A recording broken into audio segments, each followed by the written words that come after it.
The sky so far, but I can't lose it.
sim racers from around the globe, honoring a revolutionary era of open-wheel racing. With a beast not easily tamed, roaring around legendary circuits at breakneck speed. When engineers and drivers push boundaries, sometimes too far. When heroes muscled roaring beasts wheel to wheel around the hallowed ground. A time when the only driver aids were his 2 feet, the perfect combination of man, machine, and speed. Experience the competition and the glory of early 80s IndyCar action. The Lionheart Retro Series presented by Next Level Racing starts now.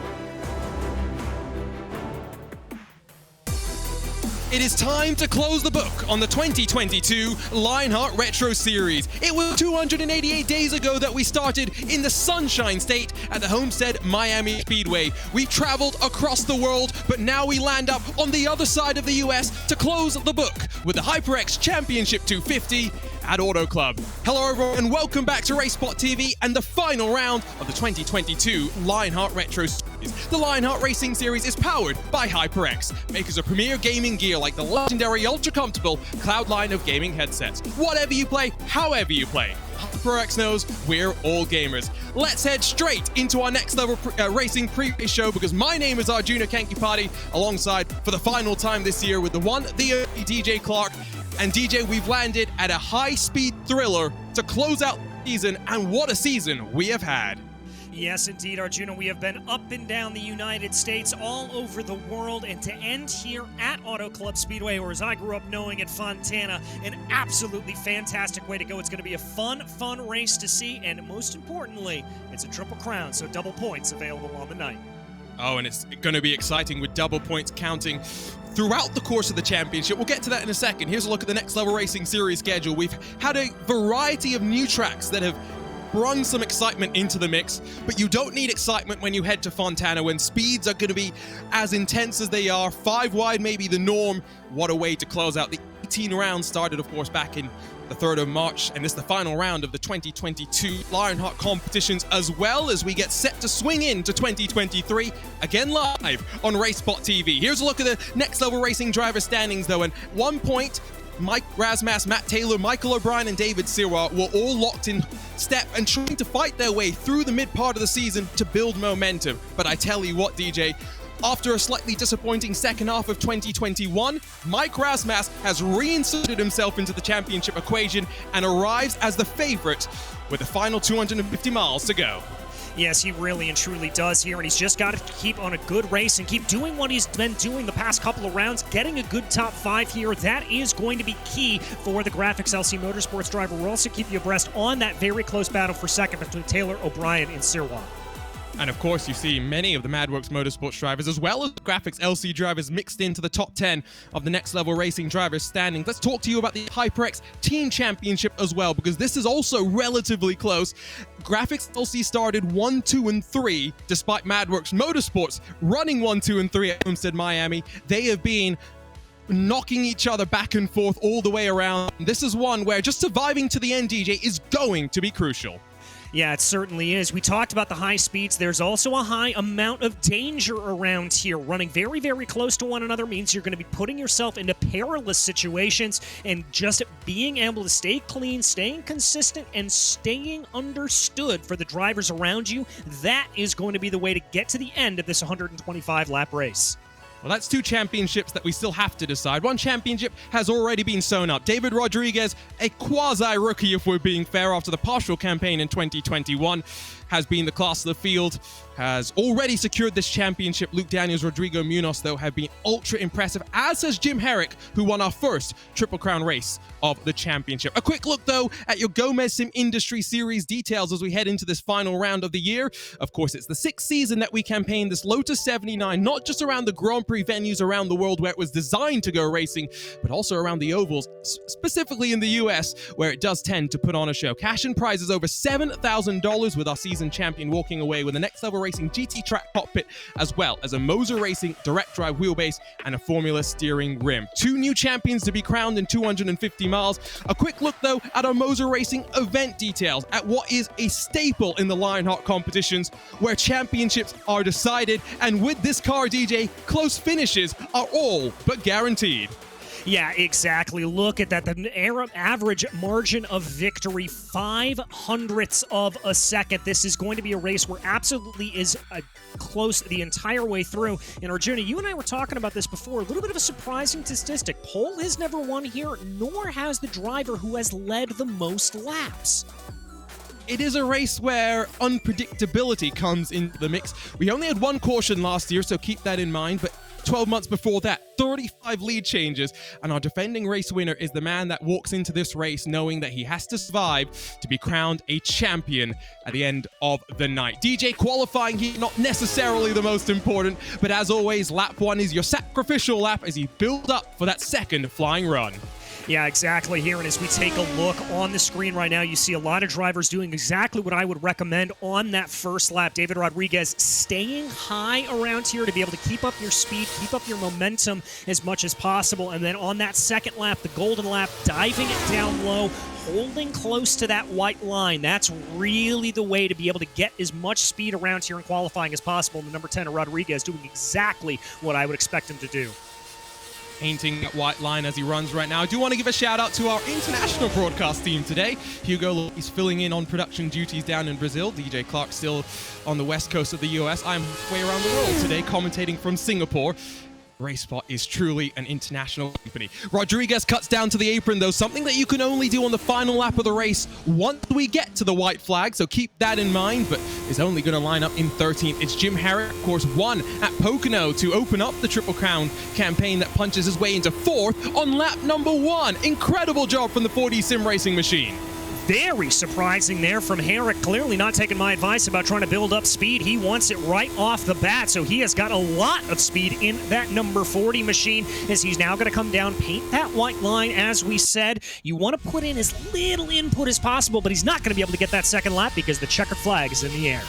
I tell you what, David Sirwa is making a knack of finding his way to the front in qualifying. It is another pole position for the Raven Lavoie Motorsports team, but let's get set to go racing. Let's go trackside here in Fontana to run you down through your butt kicker starting grid.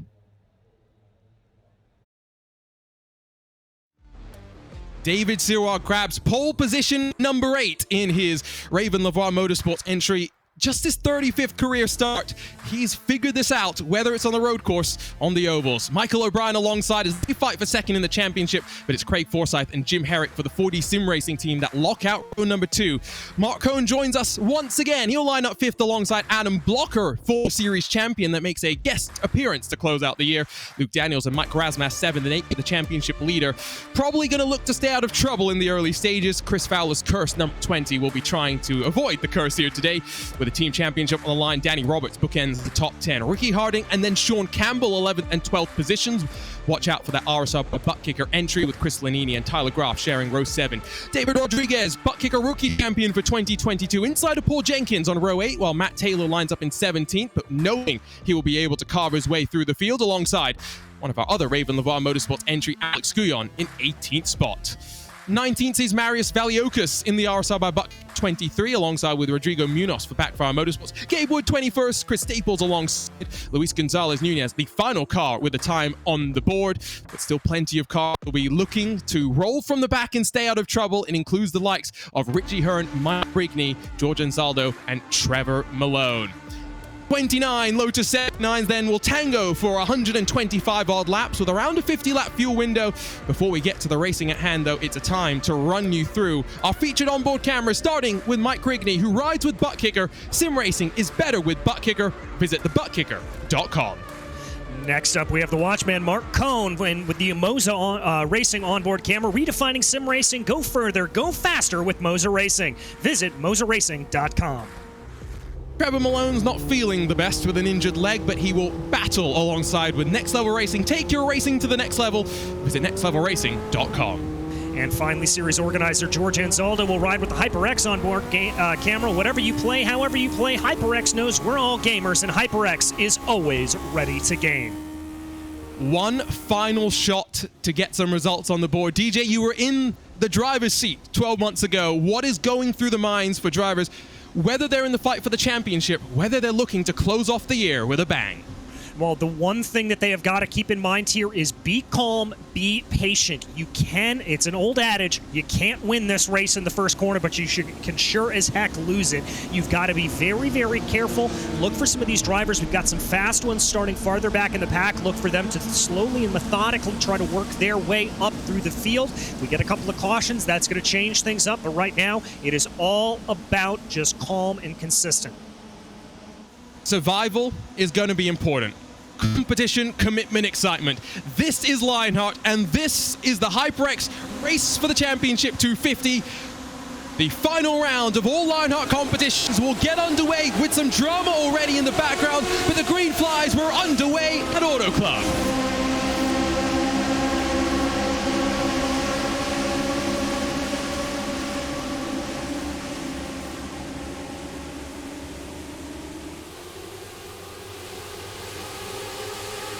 Tidy start through the field as they all build up speed, build up some temperature in the tires, but you know that 3 and 4 wide is to be expected. However, with that expectation, DJ, also comes the knowledge that you could do a little bit of fuel saving and sit at the end of this race a little bit better. Yeah, you certainly could, and I wouldn't be surprised if we see quite a few drivers doing that. I'm going to keep my eye on Adam Blocker, actually, as to be one to do exactly that. But right now, it's Michael O'Brien who's going to hold on behind Sirwa. Looks like coming around the outside there, around the corner. That's going to be Mark Cohn. Cohn, very aggressive driver. He wants to be up in the front, and he's going to try to push for it here. He had 2 of our Triple Crown wins in 2021, did Mark Cohn. Was not far away from becoming the first driver in Lionheart Series history to have swept the Triple Crowns, but it was not to be, and as they battle alongside, we'll get to the main talking point of what today's racing is going to be about. Yes, it's a pack race, but the leader can paint that white line and hold the momentum on the inside, and while Mark Cohn will have the nose in front coming to the checkered flag, the reality is you've still got to work through 124 laps before you can fight to the end. Yeah, exactly. And we'll start talking about it probably with about 25 laps to go, about trying to position yourself into the way to get your way into the position to maybe get that run on the high side to be able to take a surprise win there. But right now, what this is all going to be about is just finding that rhythm, Arjuna. You've got to figure out how to run around here. When you're running in a pack race like this, it's not just foot to the floor 24/7. You've got to be feathering the throttle a little bit, not getting too much speed through the corners, just figuring out how you're running and how everybody else around you is running. You're going to want to look for those drivers that are being a little bit more aggressive, and you're going to want to try to probably stay away from them. Maybe find a drafting buddy or two who you have similar pace with and link up with them. Mark Cohn has decided that after trying to fight for the lead, he's going to settle back in 16th position for the time being, or about 2 wide, 15 odd rows deep or something like that. It's how it feels, at least for the time being, of course. Not expecting the field to split up in its first stages, but if we get to a possibility of green flag pit stops, it's quite treacherous to bring your car down into pit lane, and that's not talking about the treachery in getting it off of the pit exit as well.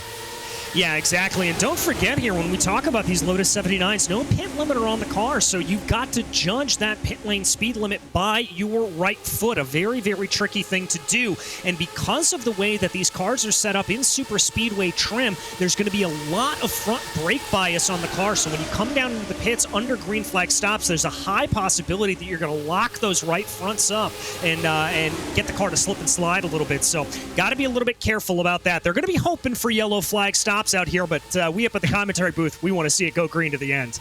We want the chaos, I think, is definitely what we expect to see. Maybe not as much chaos as we had back at Motegi last year. We are definitely hoping for a slightly different event than that. Siraj, Jenkins, O'Brien, Harden, and Forsyth currently the top 5 as they run. Paul Jenkins plus 14. He seems to be one that wants to run toward the front. And there's two trains of thoughts here, and I don't think that either one is wrong. If you run at the front, there's less that you have to worry about in terms of piling into the mistakes of those in front of you. If you're at the back, maybe you can expect people to be racing you a little bit less hard, to give you a little bit more room. But if something happens in front of you, DJ, you're not always guaranteed to have the time to respond as we jump on board with the Madworks Motorsports number 20. Yeah, exactly. It's a little bit of two sides of the same coin there, and it just depends on driver preference. Fowler here, though, is in a little bit of what I would call a danger zone. He's running in that middle line right now, trying to be able to see what he is able to do, trying to just kind of figure things out here and get his way around. But you don't want to be running in that middle lane because of exactly what you talked about, Arjuna. You get a driver that maybe gets a little bit too friendly with that bottom line, comes drifting up the track, runs into the side of you, and that can really ping-pong you up and down through the field. I'd much rather prefer to run super high or super low. Tires. Always an interesting topic, as 4 wide at the front of the field. Yes, I'm trying not to get too excited, because then I'm also going to start getting very nervous about the fact that we're 4 wide within 10 laps of the start of this race, and we still have 115 odd laps to go. Bias ply tires designed back in the 60s and 70s to go a full race distance, but one thing that we've seen in the course of 2022, DJ, is that tires sometimes do come into the strategy play. Yeah, they certainly can, and they certainly have over the course of this season. Now, I wouldn't be surprised here, Arjuna, if maybe at about the second pit stop over the course of the race that we see these drivers swap out the right rears and the right rears only. That's the tire that's going to be getting the most wear around here. The other thing to keep in mind with that is to take a look at the temperatures right now. It's about 108, 109 degrees Fahrenheit out on track, a nice toasty California day, and that's going to help those tires wear a little bit more. So I think we are going to see some tire strategy take place over the course of this race. We'll track that, and if DJ is wrong, then we'll make sure to call him out before we say goodbye to you at the end of the year. He's on board with Sean Campbell, a man that jumped into the series and electrified us in so many ways with 4 consecutive wins, and he didn't just do it on the road courses. Yes, he got Long Beach, then he got Twin Ring Motegi's Grand Prix round, but then he managed to win at the Motegi Oval race, conquered Circuit Gilles Villeneuve as well. This is a driver that, even though he is very much a road specialist, cannot be counted out when it comes to ovals. The question will be those split-second decisions that the other drivers have more experience with. Can Sean Campbell rely and bounce off his teammates enough to come up with the right decisions at the right time? Well, that's really what super speedway driving is all about. It's those split-second decisions, and really what it comes from is just natural instinct. You don't have time to think. You don't have time to respond. You just have to let your feet and your hands do the talking for you. It's something that you really can't teach, that you just have to learn by experience. As there we see Gabe Wood getting a pretty good run on the high side. Not surprising to see some drivers working their way up, working high there as they go. It's my favorite line to run around here at Fontana. I tend to like it a little bit more, but once again, the higher up the track you run, the more complications you can run into. You've also got to be a little bit careful. As these tires wear off, you're going to find yourself drifting up the track a little bit more as grip becomes more and more important and less available. You got to be flirting with that outside wall a little bit. Yeah, no, and we're already seeing drivers, I think, use the seams for the most part. Those black lines through the grooves of the track. Those are the relative lines that they expect the other cars to be on, and it gives them a slightly easier sense of judging where each other meant to be, which I think is the most important point of it all. If we could get a look from up above, I think we get a really fascinating perspective on what super speedway racing is like in this sort of an environment. It's not something that we tend to see too much in open wheel cars anymore, of course, with IndyCar basically only visiting the Indianapolis Motor Speedway in Texas that you could consider in terms of speedways, but it's the nervousness of knowing that any mistake from any driver could be the end for the entirety of the field. Well, I got to tell you, Arjuna, I was fortunate enough to be able to come to all 3 or 4 years that IndyCar made their return back to this Fontana circuit. And especially in the last year, running the DW12s, it was pretty hair-raising. This is the kind of thing that you saw in the real world. And this is all fun on the sim, but when you're dealing with real life and you're dealing with real drivers behind the wheel, I completely understand IndyCar's decision to not return back to Fontana or to Michigan. Although here on the sim, it makes for some fantastic racing. And that's the thing, right? We can immortalize that type of racing here on iRacing. We do as well. We've had some great races at Michigan in the Lionheart IndyCar Series in particular, so definitely something to think about. Although, having said that, the one speedway that I think is still a potential to bring IndyCar back would be Pocono. Always feels as though there's some sort of rumblings going on about a return to the Tricky Triangle. On board with Michael O'Brien, finally grabbed his first win here in 2022. And it took a while, unfortunately, to get that win at the Hungaroring. Fortunately, DJ, it didn't take as long for him to grab the second win. That came just about a month ago in our penultimate round of the championship at Road America. Well, when you've got that good run, you've got that good rhythm, it just keeps building and keeps building, and that's exactly what happened for Michael O'Brien. You see him down on that low line right now, about third back in line here at this point.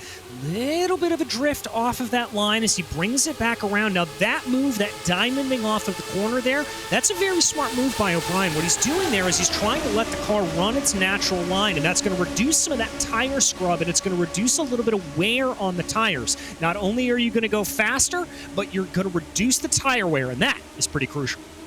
Yeah, and one thing that's different to our finale here compared to the ones that we had for the Lionheart Speedway Series and the Lionheart IndyCar Series, DJ, is that we are not racing, as far as I'm aware, into the night. We're going to be under the sunshine and baking the track through the course of this race. So drivers will have to be a little bit more mindful of tires in the end of this race compared to what they were 6 days ago or whatever it was in that final round of the Lionheart IndyCar Series, where we very much saw temperatures drop off by the time we saw the checkered. Yeah, and so they're going to have to keep that in mind, and I think that's one of the reasons why I said that we're going to have to be dealing with a little bit of tire management and tire wear and probably seeing some pit stops over the course of the race. And I want to bring back something else, Arjuna, that you talked about a little bit earlier. You talked about the seams around this track that prove as really, really good markers for these drivers. Well, they are fantastic markers, but the problem is that if you run over those seams in the corners, it can displace your car a little bit. We've seen a lot of single file good action here at this point, drivers adhering to those seams, but as we get down to the last 25 laps of this race and drivers get a little bit more feisty, I wouldn't be surprised if we see a couple of cars slipping away as a result of running over those seams. I'm a bit surprised to some degree we haven't seen it so far yet, but the drivers have been doing a good job. They're fanning out 3 wide through the field now. It's Paul Jenkins down the middle, getting a bit of shove from Matt Taylor. It's David Rodriguez still painting that white line. Gabe Wood trying to get some assistance from Sean Campbell all the way on the upper groove as they try and side draft. They try and do what they can. 4 wide now for third position across the start-finish line once more. I will say, though, DJ, give credit where credit is due. They're making this work right now. Yeah, they certainly are. They're running 4 wide, but they're not running a dangerous 4 wide. They're giving each other plenty of space here at this point. We're not seeing any drivers trying to necessarily take advantage of the side draft that does exist in these Lotus 79s. I've had the chance to run these at some super speedways like Talladega and Daytona, which, believe me, is terrifying. But especially when you run on those kind of circuits and like here at Fontana, if you're able to tuck up right alongside another driver, you're able to get that side draft similar to what you would get in the 6th generation NASCAR. So we're not really seeing drivers exploit that here at this point. I think they're all pretty content just wanting to get to the end of this race, again, getting to that last 25 laps. Lotus 79 has really become a popular niche car on iRacing, and earlier this year, or midway through this year, got a major graphical overhaul to the point where every team and driver had to start from scratch and redesign their paint schemes. We do have a very good-looking field of 29 Lotus 79 that on track right now. Of note, I did miss this at the start of the race. Tyler Graf electing to start from pit lane, maybe expecting some shenanigans when it came to the race start here. Unfortunately for him, has not played out like that. He is 17 seconds adrift from your race leader, and if we don't get a caution within the next 25 odd laps before we enter the pit stop window, Tyler Graf is going to be a very lonely boy for the rest of this race.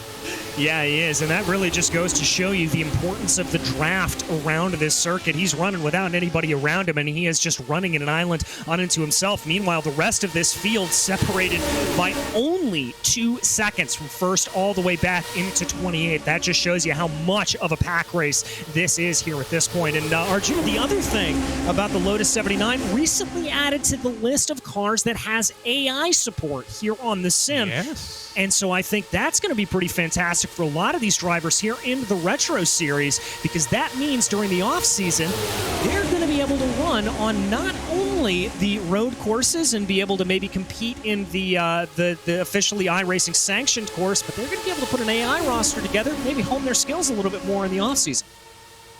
And iRacing AI, I don't think it gets enough praise for just how good it is. iRacing is an online service at the end of the day. That is what most people do when they come to play on iRacing. However, if you want a very fun, competent AI experience, highly recommend iRacing AI. I've had a lot of fun with it. You talk about creating rosters. I maybe have created a bit of a meme roster with some of my friends so that I can enjoy punting them around when they drive terribly. I don't know how much you've explored the AI, DJ, but there's lots of potential for carnage.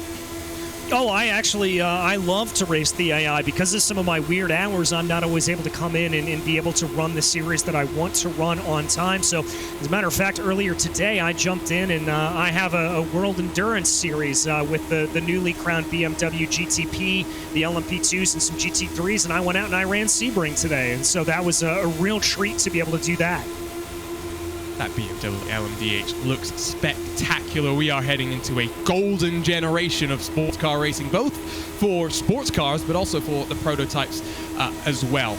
24 about to be in the books as we get to the halfway marker of this fuel run. Somehow, we continue to go 3, sometimes 4 wide, and the drivers in this Lionheart Retro Series are putting on a show. 3 series in the Lionheart suite of competitions. Of course, we've got the Lionheart IndyCar Series, the premier competition that's now been running for 10 full seasons. This Lionheart Retro Series finishes up season 6 here today, and the Lionheart Speedway Series will head into year 3 in 2023. That campaign to DW12 around ovals around the world, but the great thing about Lionheart is there is something for everybody, I think, when it comes to American open wheel racing. There certainly is, and especially people like you and I, Arjuna, that are fans of modern IndyCar racing. You're able to really watch and get that same excitement coming out of the Lionheart Racing Series, the premier flagship series. I mean, I remember in the throes of the pandemic in 2020, that was what I watched to get my IndyCar fix. With St. Petersburg being canceled and the rest of the series being canceled, I watched Lionheart to get my racing fix. That is what I used to get it, and that has obviously opened up here with so much more. And the fans of oval racing and the classic DW12s to be able to see that Speedway Series, and then this series, the vintage ones, these just absolutely behemoths of cars, to be able to see them run and run ovals and run road courses, and a real blast to the past. You're kind of amazed that you don't see a red number 14 streaking around here and AJ Foyt up the front of the field. Bit of a wiggle there from a couple of cars working off the banking. Richie Hearn, by the way, up into the 4th position after an end-of-line penalty. And a great job to carve his way through the field. 24 positions gained for the former American open wheel competitor in real-world racing. I mean, DJ, we're trying not to get too excited, but we're also trying not to not get too excited here. If you were a driver, I want to genuinely ask you, where would you want to be in the smorgasbord of chaos? I've got to be honest with you. I want to be about where Richie Hearn is, because that is where I like to lay, is just about 10th to 5th place. Granted, I don't always do it, but that's where I want to be. I want to be in that position where I'm able to be right in the thick of things, just feeling out the car a little bit, running where I want it to run, and holding back, letting the race come to me, sort of a Rick Mears strategy. You don't have to lead the race right from the drop of the green flag, but as long as you're able to just feel the car and healthily have it feel better over the course of the run, put yourself in a position to be challenging for the podium. Put yourself in a position to be challenging for the lead. I'm going to challenge this just for the sake of playing devil's advocate, because I tend to agree with you that I feel more comfortable with what the car is doing the higher up I am. But the reality is you're also in a lot more danger the higher up you are, because if two cars down low come together, most of the time they do tend to slide up the track into the wall before they bounce back down. Do you not feel a trepidation about that possibility if you're up on the outer groove? I do, but it's just naturally where I like to be. And the other thing is you can carry more momentum up there, so you're able to have a little bit more speed, that if there is something that happens in front of you, you're more likely to be able to speed on by it. The other part here that I really like about running that higher line, it's not a whole lot at a relatively minimally banked track here like Fontana, especially compared to some places like Texas or even Homestead, where that progressive banking is much, much more. But if you're running up on that high line, you're using a little bit less of that right rear tire here, and so that can potentially save you, and you've got a little bit more in the car to be able to use. These are the sort of races where you just try, I think, and figure out the right path.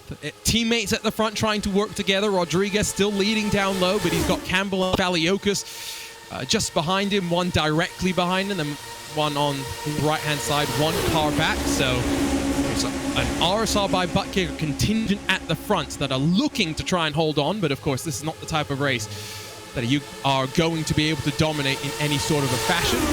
About 60 minutes of racing to go. If we go green from here to the end, of course I knock on my RaceSpottv issued block of wood where I say words like that. Still Paul Jenkins though, led at the line, and I do get the sense, DJ, regardless of the low line being able to control basically the tempo of this race, I think the higher up you are, the more momentum, the better run that you'll get as you grab your way closer and closer to the photo finish.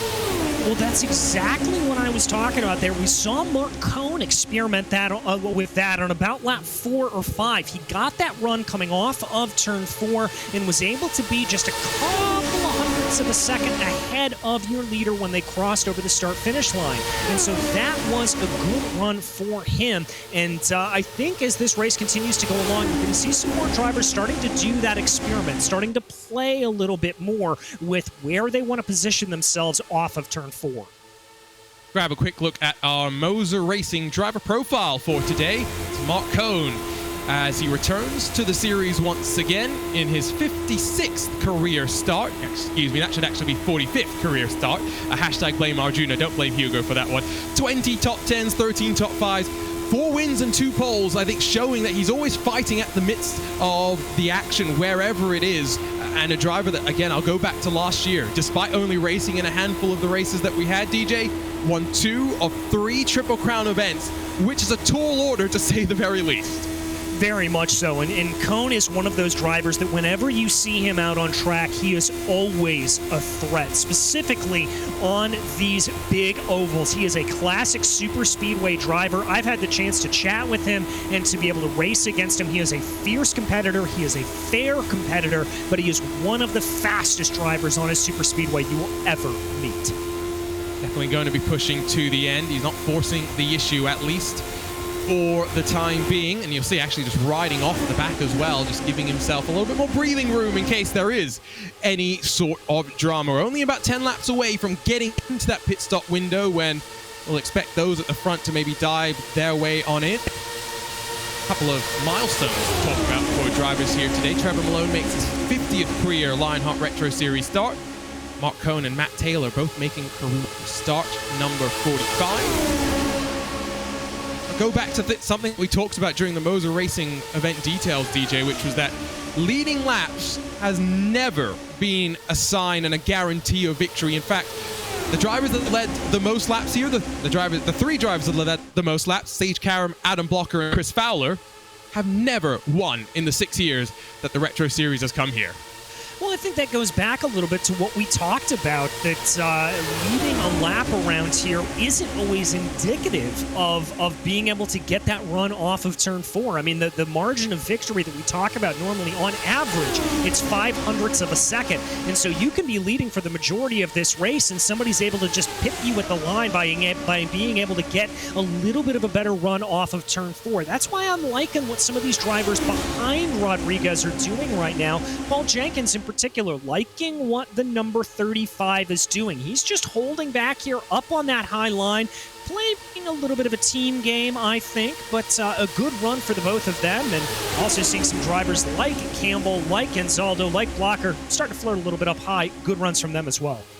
Maybe just trying to figure out how the set works as they try and jockey for some position heading into the pit stop window, because we've talked about how treacherous it is work your way down from speed to get to the pit speed limit, especially since you don't have a speed limiter like you would do on a modern Indy car. But by that token, the further up the field you are, the more out of the danger zone that you can keep yourself. And the danger zone has two components here. It's not just the fact that you could be run into from behind or run into someone as you're trying to slow down. The other part of it, DJ, is if you come in and you get caught potentially a lap down by virtue of a slightly longer pit stop, there's no lucky dogs in American open wheel racing. You got to fight your way back onto the lead lap. Yeah, you certainly do, and that is a big, big problem for these drivers. Getting caught a lap down is a death knell for all of them, so you need to, frankly, be pitting at an opportune time. You can't really be using a lot of this to take an off-cycle gamble here at this point. You're not going to see a lot of that like you do at the Indianapolis 500 if you're running down in 25th to 33rd, where you see some drivers coming on in to try to roll those dice a little bit. Here in Lionheart, it's not the way that works. You've got to pit at the logical times, unless you're running on a super short oval or something with extenuating circumstance like Indy, like Pocono, where the laps are long enough that you're not going to go a lap down by pitting. Some of Adam Blocker's teammates, aka my teammate, well, as a member of Powerslide Motorsports, are sending me some messages about Adam Blocker maybe being a bit and looking to try and work his way forward. Again, 4 wide, so maybe a hint of boredom from a handful of drivers. But crucially now, Paul Jenkins has tucked back into line, second behind Rodriguez. It's Marius Valiokas that now works his way in the middle, in the front of the field, but it's RSR by buttkicker that now don't just control the inside line, they control the middle groove as well. Yes, they do, and what I anticipate here from Jenkins moving down into that slot, I think that is some fuel saving there from the number 35. I think he was running up front there, cutting through the clean air, probably needed to duck back into line to be able to do a little bit of fuel saving and hit the numbers that he needed to hit. Basically everyone inside of the top 10 has double-digit numbers, positive numbers associated with them so far. Drivers that qualified well, not liking, I think, what they're seeing so far and knowing there is still a long way to go. Valiokas will lead this time at the line. 42 laps now on the board as we continue to work lap by lap closer to the pit stop window. Now, Paul Jenkins has done something which I think is a little bit harsh sometimes. It's always difficult, which is that you spent 40 laps not fuel saving, DJ, and now you're going to try and spend 5 laps fuel saving to get whatever little marginal benefit you can. Yeah, and that could come back to bite him just a little bit, but at the same time, it may have just been a situation where, oh, here he comes down into pit lane. That is more likely the explanation of why he ducked down there, is he had run out of fuel and needed to come down into the pits, and he can't do that from the second lane on the track. So 42 is the magic number for those at the very front of the field. 45 was maybe what we're expecting for those who will do a bit of fuel saving. So down on towards the pit lane, it's Campbell, Rodriguez, Jenkins, Nunez, Hearn, Graf also coming in, despite being somewhat separated from the rest of the pack. Still Blocker and Valiokas duking it out for the lead. Might see Valiokas get onto the brake and work his way to pit lane. Not this lap around, but almost contact there between Blocker and Valiokas. Some miscommunication between the two. Yeah, and some calls over the radio right now. A little bit of apologies there as they're going to zip by those cars that are coming back out on to pit, coming out of pit lane here at this point. We've got a couple of more takers here. Gabe Wood, Trevor Malone, Rodrigo Munoz, and George Anzaldo all coming down in. We take a look here at Paul Jenkins and Rodriguez, who are getting up to speed, albeit a lap down. So they now put themselves in that danger zone. How exactly is this going to work? They'll be hoping that the caution does not fly. There is no drama on pit entry here.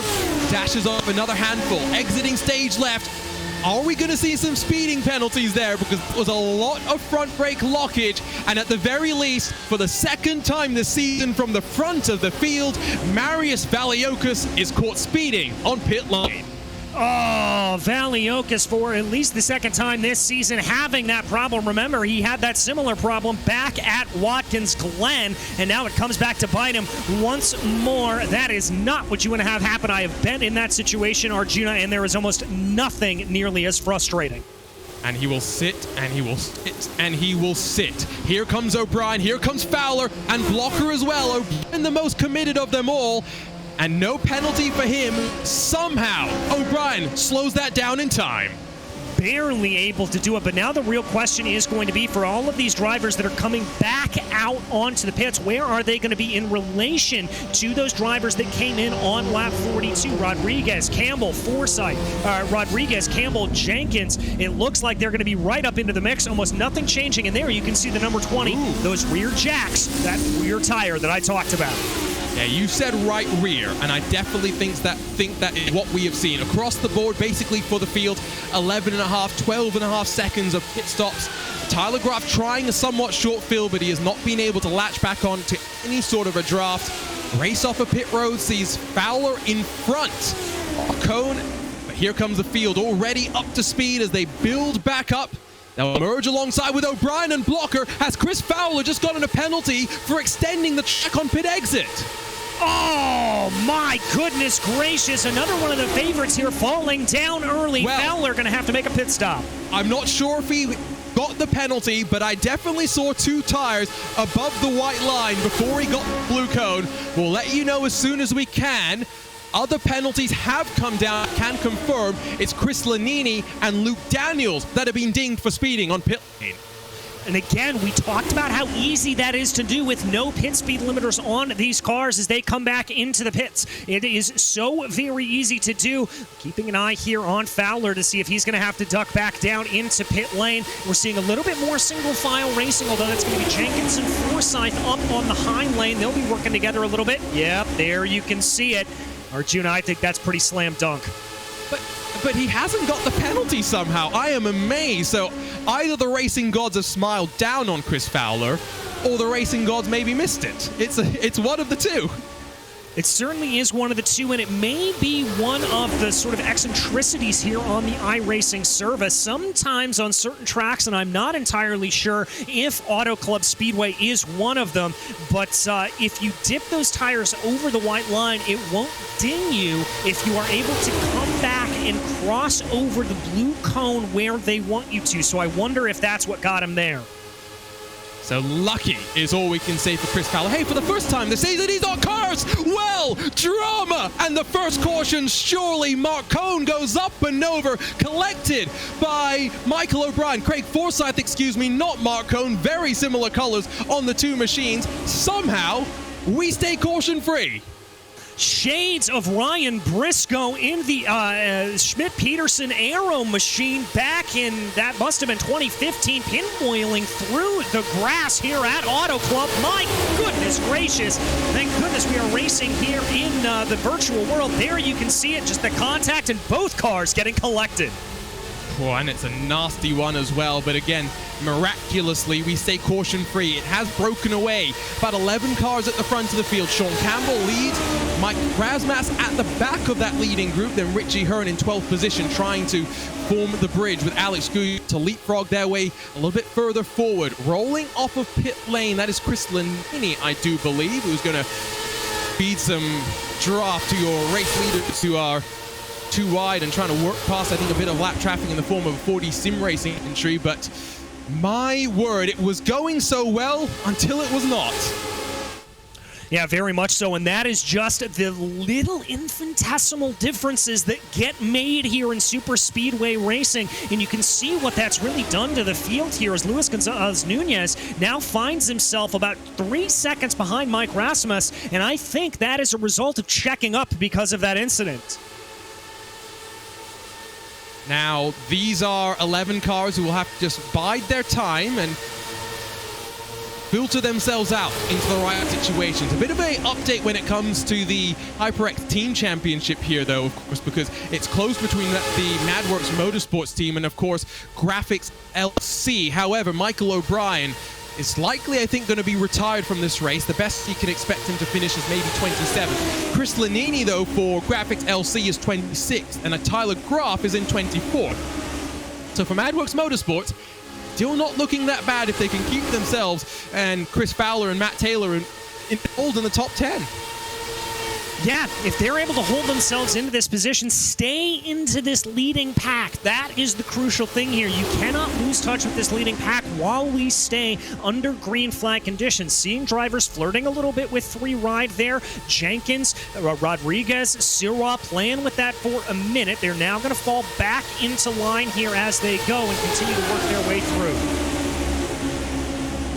53 laps now on the board as we get ready to hit closer and closer to the halfway mark of this race. Lanini's still not playing a major factor in terms of giving draft to your leaders. That's Luke Daniel, by the way, that 40 sim racing car that's up high.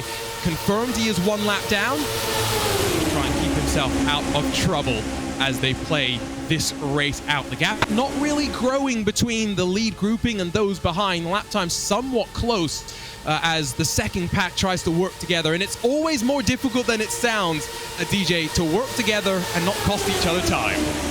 Yeah, very much so. You know, you've just got to have a lot of faith with the driver around you. You've got to, frankly, be familiar with the way that they drive, with the way that they work their way around, and they try to be able to get themselves forward. You just need to be calm. That's the way to be able to get themselves up and able to go. In terms of those in this leading pack, let's say you're a Mark Cohn, you're a Matt Taylor, put aside the championship situations, it's as good a situation I think you could have hoped for. Those were drivers that hung back in the early stages, waiting to cycle a pit stop before moving their way forward, and it worked as they expected. The cycle of pit stops brought a bit of drama, and now we've got a bit of a breakaway forming, and I do think, again, I'm knocking on my racespottv issued block of wood, I get the sense we may very well go caution-free until the closing stages of this race. Yeah, I think we could as well, the way we're seeing everybody run. Now, the one thing that they are going to have to deal with here that's going to make things a little bit interesting is Chris Lanini, one of those drivers who did receive a penalty and finds himself about to be a lap down, or is a lap down here, or about to be a lap down, excuse me, at this point. It's some lap traffic. How are these drivers going to deal with it? How is Chris going to be dealing with being lapped? John Campbell, for the first time, has not really much of a challenge as your race leader. It's the battle for second behind that sees Jenkins and Rodriguez going side by side. You can also see that second gaggle of cars has just worked out of turn 2 as our leaders filter in towards turn number 3 using really only the bottom 2 lanes, you'd say, right now. Not really fanning out as wide as we were getting earlier on in this event. Drivers' Championship as well. We knew it was always an outside chance for Mike Rasmus to lose it. The question really became who prevailed in the fight for second. Would it be Taylor? Would it be O'Brien? Would it be Sirra? Well, as it stands right now, O'Brien's out, and it comes down to Sirra versus Taylor, both inside the top 10. Yeah, that's going to be the battle that we have to keep our eyes on in the closing stages of this race as we get closer and closer here to the halfway point. Working on lap 57, about to cross over onto 58 right now. Here they go, trying to see what they are able to do, but this leading pack looks like they've calmed themselves down a little bit. Yeah, I think now just single filing themselves out as they work past a bit of that lap traffic, and sometimes calming it down is not the worst thing in the world at the end of the day. We are getting closer and closer to the halfway mark of this final round of the 2020 Lionheart Retro Series. It's an RSR by buttkicker 1 and 2 with Sean Campbell in front of David Rodriguez, with still plenty of racing to go here at the Auto Club Speedway. Don't go anywhere. racespottv and ESTV will be back with a run to the checkered flag for the HyperX Championship 250 at Auto Club.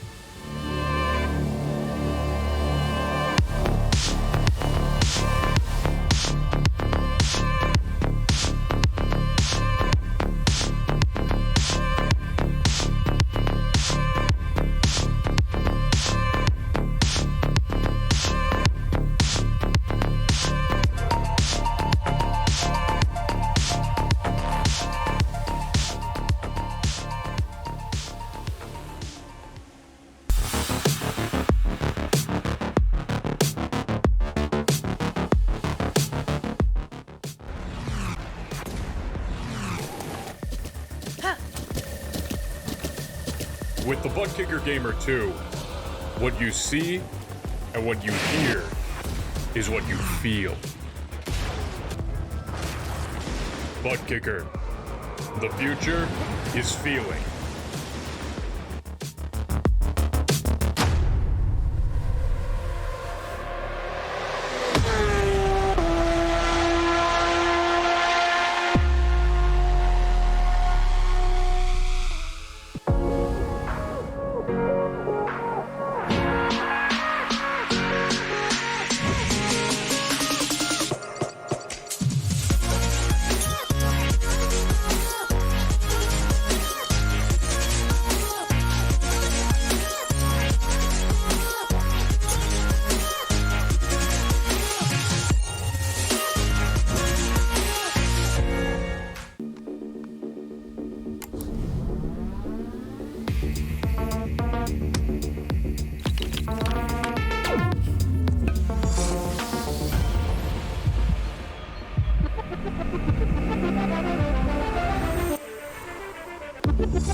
Nearing the halfway mark of this HyperX race for the championship here from the Moto Club Speedway, the final round of the 2022 Lionheart Retro Series. My name is Arjun Kankipati, delighted to have your company for one final time on racespottv, alongside with DJ Clark, Hugo Luis behind the scenes controlling all of the action. DJ, as we head into these final stages, still a handful of pit stops to go, more drama still expected. Yeah, definitely more drama and more of that strategic thinking here still expected. But the drivers up at the front at the field continue to be the same. Campbell, Rodriguez, Jenkins, Taylor, Sirwa up in your top 5, and Adam Blocker lurking back in 6th. Do not sleep on that number 74. Matt Taylor, that's been trying to work his way forward. 3 wide during that commercial break as he challenged for the lead, has slotted back into line for now. Of course, watch for Taylor versus Sirwa. That's the turquoise machine up high and the red, white, and black machine down low, who are fighting, in effect, for second in the championship. Matt Taylor with a great run down the back straightaway, but he's going to be unable to get past Sean Campbell, who's migrated now up to the middle line, has allowed his teammate David Rodriguez to steal back the low line. 3 wide for the race lead, with plenty of racing still to come. This is why we love the Lotus 79s. It is indeed. Look at that. 3 wide, 2 deep as they come down through the corner. That second line being Sirwa, Jenkins, and Blocker trying to be able to work their way on through. No, excuse me, that's Lanini and Daniels there. 2 lap cars just trying to stay out of the way at this point. Jenkins trying to work his way up through the middle. I think at this point, this Arjuna is really trying to deal with some of this lap traffic, getting up and around them, getting on by them. This isn't necessarily a scrap for the lead. It's just a scrap to be able to get up and on by. You remember that this is a race which basically has an average margin of victory of about 1/4 of a tenth of a second, so we are expecting the drama to the line. David Rodriguez has got to be a little bit careful, though. Not for the first time today. He's clipped the apron just that little bit and slid that car on the entry in towards turn number 1. It's risky, and especially with a teammate up high, you would never want to involve a teammate in an incident. I didn't mention that we got 2 packs breaking up as well. Top 11 streaking their way clear of the rest of the field. That gap now up to about 5.5 seconds. That leading pack has done a great job to not fight over any positions and lose too much time. Meanwhile, this second gaggle of cars struggling to get the speed, I would guess, at this point, and the organization. Yeah, and that can really happen here when you lose touch with that pack up in front of you. It is just an effort and a half to try to get yourself back up and close on in. It's very, very difficult to do. And what these drivers need, I really don't anticipate them being able to necessarily get themselves back up to this pack with the speed that we've seen. I think they need a yellow to make things happen. The only potential way they could be able to do it is doing a little bit of that side draft that I talked about, deliberately running a little bit close to each other too wide. That may help them get up forward, but I don't know if it's going to be worth 5.5 seconds. I don't think it's going to be worth 5.5 seconds. It's going to take a caution at some point to bring them back in. We've already had one incident. Somehow did not bring out the caution. Still a miracle to me. Maybe a holiday miracle for the drivers at the front of the field. We mentioned it when we were talking about the Next Level Racing schedule. We've had a number of new tracks on our agenda here in 2022, of course. I really enjoyed going to the Hungaroring. I know Michael O'Brien did as well. Our trip to Nashville was interesting in some ways. As we look forward to 2023, DJ, a handful of new tracks have been added to the iRacing service. Is there anything in particular that stands out in your minds where you're like, you know what, I've raced this Lotus 79, I've been in this series before, I'd love to go to X track? I mean, I think if you're looking at the international leg of everything, you've got to be able to throw Magny-Cours, recently added to the track, as potentially one of them.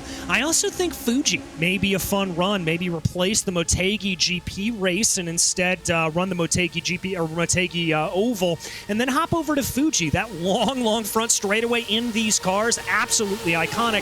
And if my math is correct, I do believe that's actually one of the circuits that the Lotus 79 actually ran on in real life. So that could be a fun little bit of a blast from the past. I think you are right. I would have to go back and look. But yeah, Fuji, Lotus 79, I feel like that would add up in terms of timelines. We'll have to wait and see. Still side by side between RSR by buttkicker at the front of the field. They're working lap 27 of their stint, so give it about another 14 laps, 15 laps or so. We'll be into that pit stop window once again for the final time, not just today, but for the rest of the year. It's money stop time for the drivers through the field. Remember, there's some searching for victory number 1, some searching for just another victory to add to the record books. Yeah, I think that's a lot of what you're going to see from these drivers up at the front. Paul Jenkins, in particular, one that is, I believe, searching for that elusive first victory here in the Retro Series. He was my teammate last year, a great driver, a very consistent driver. We see him right ahead there of Matt Taylor as he works his way forward and tries to be able to see what they are able to do. Calming down here a little bit now that they've cleared by all that traffic, running just a little bit of Noah's Ark, 2x2x2 down through the field. We're going to see from here. I'm looking forward to an exciting blockbuster finish, and of course we'll build back up in March of next year to do it all over again, because DJ, we announced it this past Sunday during the Lionheart IndyCar Series finale, but racespottv and great team over at Lionheart have signed back up for another year as we move forward to 2023. Yeah, and it's absolutely fantastic to see all 3 of the series back here on RaceSpottv. Obviously, it's been a great partnership the past couple of years, and we are very pleased to be able to welcoming them back and continue to see the growth of this incredible 3-series umbrella, let's call it. Yeah, no, I think it's great that it's grown as well. Of course, when Lionheart moved over to RaceSpottv in 2021, we had the Speedway Series debuting, along with, of course, the Retro Series and the Unique Series continuing to put on some great racing, and can't wait to see what we've got in store next year, of course, with some new setups to come. The longtime setup builder for all 3 series, Andrew Kinsella, stepping back to focus a little bit more on racing and maybe do a little bit more commentating here on RaceSpottv as well. Big setups always mean that it's about the driver's adaptability, and in this car with no adjustments whatsoever, 2 hands and 2 feet, what can you figure out? How can you go from there? Still getting more and more feisty as teammates at the front continue to run. What we haven't seen, though, so far is that a little bit of contact between those running first and second. Did Rodriguez just slide up the track into his teammate? I think he did, Arjuna, and that is a result of that right rear tire starting to wear a little bit. Would not be surprised here at this point if we see some drivers, when they come back down in for this second stop, taking that right rear tire like we, I believe, saw Fowler do earlier on. We haven't seen any slides there from Chris. That may be something that the rest of the field's going to have to think about. 75 laps now complete, about 10 to go before that pit stop window, and it's gotten dark, and it's gotten dark quickly here at Fontana. The cloud cover isn't much in terms of numbers, but it has arrived at a crucial juncture Track conditions still relatively cool, but you mentioned the tire wear. We did see a handful of the drivers take right rear tires, we believe, in the previous cycle of pit stop. What are the other 3 tires feeling like now with 50 laps to go? What will you be thinking about in that pit stop window, DJ, when it comes to your tire strategy? I mean, I think at this point, you want to be able to come on in, get those tires, because you want to have as fresh and clean and as perfect of a car as possible to get that run to the line. That's why you want to make that pit stop call now, rather than, I do question it a little bit on that first stop from Chris Fowler. Now, granted, hopefully at the end of the season we'll be able to talk to him here and maybe see if we can get a little bit of insight into that car. I have also just rung down to the MadWorks Motorsports garage to see if Michael O'Brien will pick up my phone call to ask what the call he thinks on tires is going to be. It's always interesting what a teammate would be thinking about, especially now that he is basically in the role of helping Taylor and Fowler secure the HyperX Team Championship for the MadWorks Motorsports gang. And of course, for Taylor and O'Brien, will be their second back-to-back team championships after winning last year under the Avatar Auto Racing, partnered up with eventual series champion Aaron Morgan. 78 now onto the board as we one by one tick them on past. The gap between 11th and 12th has grown above now 6.5 seconds. As much as Richie Hearn, Jim Herrick, Alex Guyon and Trevor Malone are trying, it's just not working out for the peloton. Yeah, it's just not really playing itself out here at this point. Once again, I think, Arjuna, these drivers desperately need some yellow flags to come out to be able to catch their way up forward. That's the only way they're going to be able to close on in.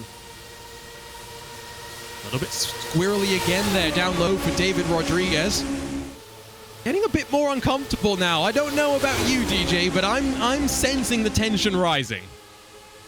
Yeah, I'm starting to really feel it start to build here at this point, trying to see what it is. I think we're going to start seeing a little bit more scruffiness, a little bit more elbows out here from these drivers as we close in on the last 50 laps of this race.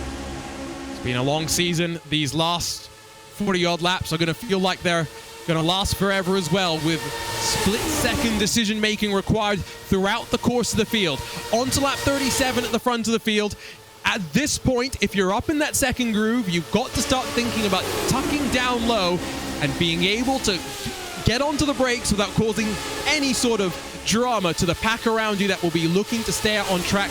Top and bottom, though, we look at your race leaders and that second gaggle of car. To be honest, is not too dissimilar when we look at the two packs. No, they're really not. They're running very similar strategies. It looks like there's a little bit more of a propensity to maybe run about 3 wide back in that second pack, but the elbows out racing existing in both right now. As there you see 1st and 12th, and remember, they are separated by about 6.5 seconds. Don't know how many lead changes we've had so far today, but I have a feeling we're just not having too much racing at the front of the field, given that the outside lines can build more momentum on the run out of turn 4. I would not be shocked, DJ, if we're hitting that 35 lead change number that we had back in Season 4. Yeah, I wouldn't be either, as right now we have just seen a lot of that swapping back and forth, and of course a little bit of it just coming with those runs off of turn 4 as they continue to work their way out of the corners right now. And Jenkins here, one of those drivers that's looking to be able to carry that momentum up around 4. Remember, I said earlier on that was going to be the place to be, getting that run out of turn 4 and the run to the line. That could be it right now. I think so far in this race, it's been drivers looking to see what the outside line will do, trying to time the runs and figure out exactly where they want to be coming to the final lap. Because, for example, I'll go to Daytona as the example, but curiously enough, I won't go to Daytona and the 500. I'll go to any endurance sort of race that you've had at Daytona. In sports cars, the tradition is, DJ, you don't want to lead coming out of that bus stop chicane. You want to be second, because the tow that you're going to get all the way around NASCAR 3 and 4 and the run to the line is so powerful, you know you're going to win. Yeah. This is where the data downloading has got to be happening for these drivers. Exactly. That's exactly what it is here at this point, Arjuna. It is just figuring that out, calculating out what it is, and crucially here at this point, as we close down on lap 84, remember, drivers came in for the first round of pit stops on lap 42, going to be lighter tanks of fuel, which is similar to what they're going to be running at the end of this race. So these drivers are going to be figuring out how their cars feel at the run to the line. This right here, I anticipate kind of being the preparatory run. There you see Adam Blocker doing what I talked about. It may be a way to get a good run here, running a little bit high to low, running down the hill a little bit, carrying momentum up on the high side. Blocker certainly trying to feel what he can feel. Yeah, Adam Blocker is now officially a former Lionheart IndyCar Series champion. Just feel a little bit weird to say, but what a run Phil Krause had here.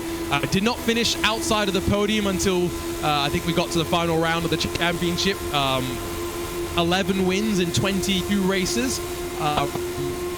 It's the type of season that could only dream about, which is crazy to think about because back in 2021, Adam Blocker finished inside of the top 5 in every single race that he competed in. Sean Campbell, by the way, first to head down to pit lane with 41 laps to go. And he should be able to make it to the end of the race here, but I don't like the idea of having to pit by yourself, Arjuna. You're going to lose that crucial draft to those around you, and you're probably going to end up losing a little bit of time here as we focus back up at the front of the field. We got a couple of more drivers coming in, Rodriguez and Jenkins. Yeah, one by one, we'll see them come on in. The advantage maybe here for Sean Campbell is that he will not have too many other drivers lighting up the tires and locking them up as they came on in. I think we had 3 total speeding penalties in the first cycle of pit stops. And it's not just on entry that you've got to be careful. DJ did mention this. No pit limiter in these cars, so you got to mind the speed limit all the way until you get to the end of pit lane. Exactly. You have got to be on top of it the entire way through, and you've got to be very, very careful about it, easing on and off of that throttle as they try to be able to work their way through here. Blocker now up to the lead of the race right now as they're going to streak on by Jenkins, who comes out of pit lane. Richie Herr and Trevor Malone, the next 2 to dive down to the safety of the pit lane. On board, we ride with David Sirwa. Again, remember, he is fighting with Matt Taylor for second in the championship. Coming into this one with double points on the line, it wasn't as simple as just finish in front of the other, but at this point, that's really all that they can look to do. Taylor, is he coming down? No, he's going to extend another lap. The drivers at the front of the field have gone past lap 42.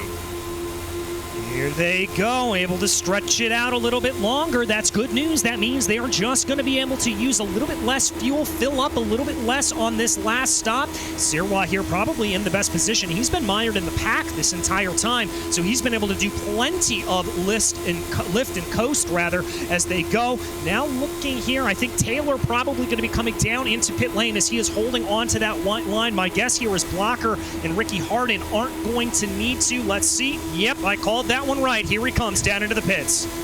Sometimes us commentators know what we're talking about. Taylor and Roberts will be the 2 that will dive down onto the pit lane. Now, you were saying that, we were maybe seeing right rear tire changes in the previous cycle of pit stops. Michael O'Brien has just responded to me saying it's the right front that's wearing and makes the rear loose, which is a little bit interesting. But he also somewhat contradicts himself by saying that there's really not much wear to be a long-term concern. In all of the previous practice races, I think we didn't see any drivers taking no tires over the course of the race, so expect more tire calls as we have 2 more takers to pit lane this time. It's David Sirwa and Ricky Harden. All right, so they're going to come in. Blocker, Fowler, Cohn, and Rasmus, the drivers that are going to stay out here at this point. They're able to extend a little bit longer, and remember, that's going to be crucial. Just a little bit less time that you're going to have to spend stationary in the boxes. You've got to fuel up for just those fewer laps as they go. Here is a look there at that leading train right now. That's the 74 of Blocker. What was that? Ooh, there, Arjuna. Michael O'Brien's giving me more information, tasty information. O'Brien took 4 tires in the previous cycle of pit stops. Whoa! Adam Blocker sideways off of the banking and then locking up all 4 tires onto pit entry. No penalty, fortunately, but heart in mouth for sure. So to go back to it, Mike O'Brien took 4 tires. He thinks that Matt Taylor, Adam Blocker, and Chris Fowler all took rear tires last time around. this may be more of a preferential choice than anything, because the times aren't drastically different. No, they're certainly not, so it may just be where you're feeling the car a little bit more and where that needs to go. So a little bit of interesting information. I'm glad you've been able to get that for us, Arjuna. This is really turning into a pretty fascinating race here as this strategy continues to play itself out. I'm just saying thank you, Michael O'Brien, because there are plenty of teams and drivers in other series who would not want to be giving me information like that. But Michael O'Brien helps commentators know what's going on, and therefore helps the viewers know what's going on as well. It's almost as though commentators do need a little bit of help. Mark Cohn and Mike Rasmus will be the final two to come down to pit lane in this race. We've got just over 30 laps to play, and now we'll get the sense of exactly where the groups are and who's in contention. Who is a player here at Fontana across the line? Taylor in front of Sira, alongside with Mike, Rasmus, and Cohn, who are still waiting to roll themselves back out onto the track, but they have done a great job of being able to minimize the time in the box in the final cycle of pit stops. Mark Cohn and Mike Rasmus cycle to 1 and 2 on track. Yes, they do, and crucially here, Mark Cohn has a pretty big gap up at the front of the field, about 0.8 of a second. Now, that is going to dissipate here as they continue to run, but Taylor, Rasmus, and Sirois starting to look pretty aggressive. Blocker there behind, as well as Chris Fowler, and Fowler's got to come back down into pit lane. And that would have been for the speeding penalty on exit, because I didn't see him catch the penalty early on in his cycle of pit stops. Chris Fowler maybe, unfortunately, is cursed here in 2022. I think he might be. That's got to be what it is there for him. My goodness, I hate to see that for Fowler. He looked like he was going to have such a good run out there tonight. So Mark Cohn still leads by about 0.3, but the gap has been brought back in. So do watch now for what will be a 5-car duel, because Cohn, Rasmus, Taylor, Sirois, and Blocker have broken away from the likes of Ricky Hardin, David Rodriguez, and Sean Campbell. I maintain that for Sean Campbell and David Rodriguez, the call for RSR by buttkicker to run 1 and 2 for so long in this race has hurt them immensely, because they were 3 seconds longer in the pit stop than the entirety of the top 5. And what do you know? The gap back to Sean Campbell, David Rodriguez, just under 3 seconds. Well, there you go. A little bit interesting how all of that can play itself out. Arjuna, we keep our eyes right now on this battle. That's only going to be Blocker up on the high side. Everybody else just holding down into line here at this point, trying to be able to hold themselves out, trying to be able to go. Here we see a little bit of movement. That's going to be Mark Cohn trying to get up to the front of the field. He's going to work his way forward right now. Everybody's starting to see how these cars are going to handle. Remember, heavier fuel loads here at this point. To Chris Lanini. Sorry, I got a bit concerned, and then I remembered Chris Lanini's a lap down car, so he's really just trying to get out of harm's way for the time being. Interesting to note the line that Mark Cohn is electing to run. He's running up a groove, almost trying to, I think, compromise Adam Blocker, while also trying to hurt Mike Rasmus. 3 wide for the lead as we will reach 30 laps to go. 5 cars involved at the front. And here they go, 5 cars involved at the front, but 3 wide as Blocker really tries to push that car up as high as it will go. He's now going to fall back into line side by side there with Taylor.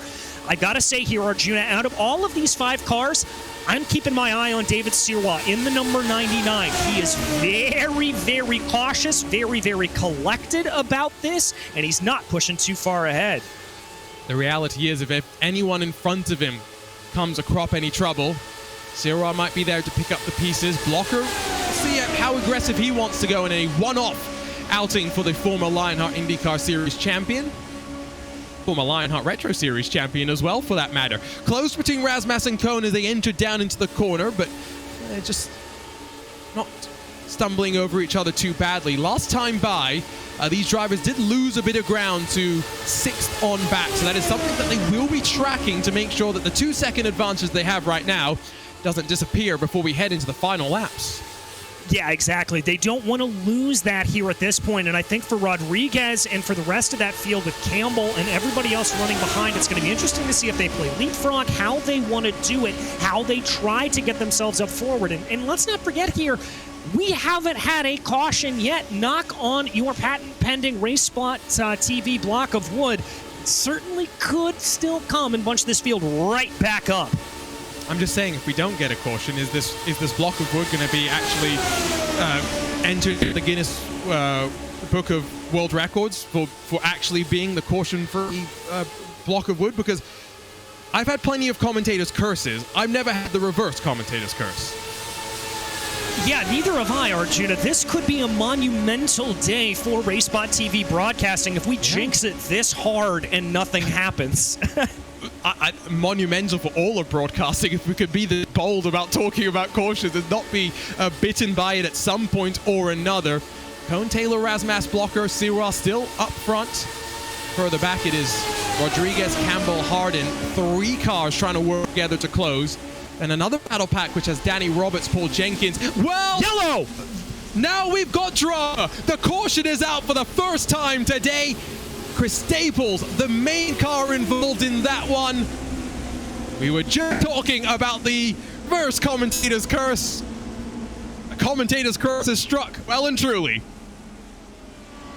Oh my goodness, and now everything changes. If anybody was a little bit tight on fuel, they're going to be fine to the end, but this is going to bunch the entire field back up, and especially drivers like Richie Hearn, Alex Guyon, Trevor Malone, those that are holding out a little bit farther in the back, they have a shot to work their way back forward. And of course, what do we like to say? Cautions breed cautions. Breed cautions. What are we in for here? So the cars involved, from what we can tell, Chris Staples, Luis Gonzalez, Nunez, potentially as well one of the Backfire Motorsports entries. We'll grab a look at the RaceSpottv replay right now. Our producer Hugo Luis reading my mind. A healthy dose of air there. It's Nunez and Staples that I think come a cropper of each other, and then maybe Rodrigo Munoz has to go scampering to fly his way on past. But whatever the cause of the caution, sets up about 20 laps to close the season out. Yes, it will, and everybody slowing the car down here at this point. This is a real gift, as we said, for drivers like Rodriguez, drivers like Jenkins, who found themselves further back. Oh, that was not good. That was, yes, lots of air. It was Staples in the 96 that went up the path into Rodrigo Munoz. Not sure where Luis Gonzalez Nunez got mixed up with that, but he does have damage. He is down on pit road trying to get some of that replaced. Repaired and replaced, I should say, whatever the case may be with the body parts on this Lotus 79. 29 started. Maybe down to about 24 still left running. O'Brien, Forsyth, and Valiokis already retirees. On board, we ride, and yeah, Munoz could do nothing in that situation. Yeah, he was a hapless passenger there, Arjuna. Really and truly nothing he could do. You got to feel sorry there for him. And, you know, that unfortunately is exactly what we talked about, and a little bit of the concern that you talked about earlier on when it came to running up on that high lane, that the drivers slide up on the track and there's nowhere you can go. It goes both ways, because sometimes the cars bounce down rather than bounce up. Traditionally, they do tend to bounce up before they bounce down, but no matter where you are in that situation, you just take what you can. Barney's got a great view with that yellow flag still in his hand. At least one more lap that we'll have under the pacing before we get back underway. And now with 19 cars with a chance of grabbing a victory. It brings in the likes of Chris Fowler with a speeding penalty. It brings into the mix the likes of Gabe Wood, someone that we saw willing to run up high, willing to risk it. And now, with 20-odd laps to gain 18 positions for a victory here in Auto Club. Yeah, exactly. It's going to bring everybody back into this field. Now, the crucial thing here to remember is this is going to be a single-file restart for these drivers. We're going to get back to racing here on this lap, it looks like, as the lights on the iRacing safety car are out here at this point. But this certainly does mean that things are going to get a lot more interesting. The only drivers that are really, well, not really in contention here at this point, Luke Daniels, Hugo Gallas, Tyler Graff, and Chris Lanini, all of whom are a lap down, and that doesn't include those that are out of the race. And it's a good thing that for the most part, I don't think that anyone in this field is going to be too worried about the championship picture with how it's played out so far over the course of this year. Razmas still up in second, but that is definitely it's something that will weigh in the back of everyone's minds without a shadow of a doubt, DJ. final race of the season, final opportunity to lock yourself in for a roster spot for 2023. The last thing you want to do is to be the one to trigger the big one. Yeah, exactly. You certainly do not want to be the one that takes out all of the field here at this point, so I think there could be a little bit of trepidation for everybody, let's say. Single file restart means they'll take a lap or so to build speed up, and then they'll go 3, they'll go 4 wide until that checkered flag is hopefully the next flag that we see. Pace car, exit stage left, fielding control of the watchman Mark Cohn with the champion-elect behind him. And Matt Taylor, Adam Blocker, and David Sirwa, the rest of the top 5, are back underway, and already some drivers trying to take advantage of that lap traffic and work their way forward. Single file restart, yes, DJ, however, the lap traffic was filtered to the back. Yeah, they're going to filter their way to the back. Some good sportsmanship there from them. The biggest gap that I'm seeing right now is between Danny Roberts and Ricky Harden. That's going to be about 0.5 of a second, but they continue to work their way forward as we keep an eye on that front of the field. Here comes Erasmus down to the inside. And it will be the number 68 that takes over the point, but Matt Taylor immediately says, if you'll go low, I'll go up high. 3 wide at the line with 21 laps to play. Close the season out. Sirwa and Blocker trying to look for a line as well.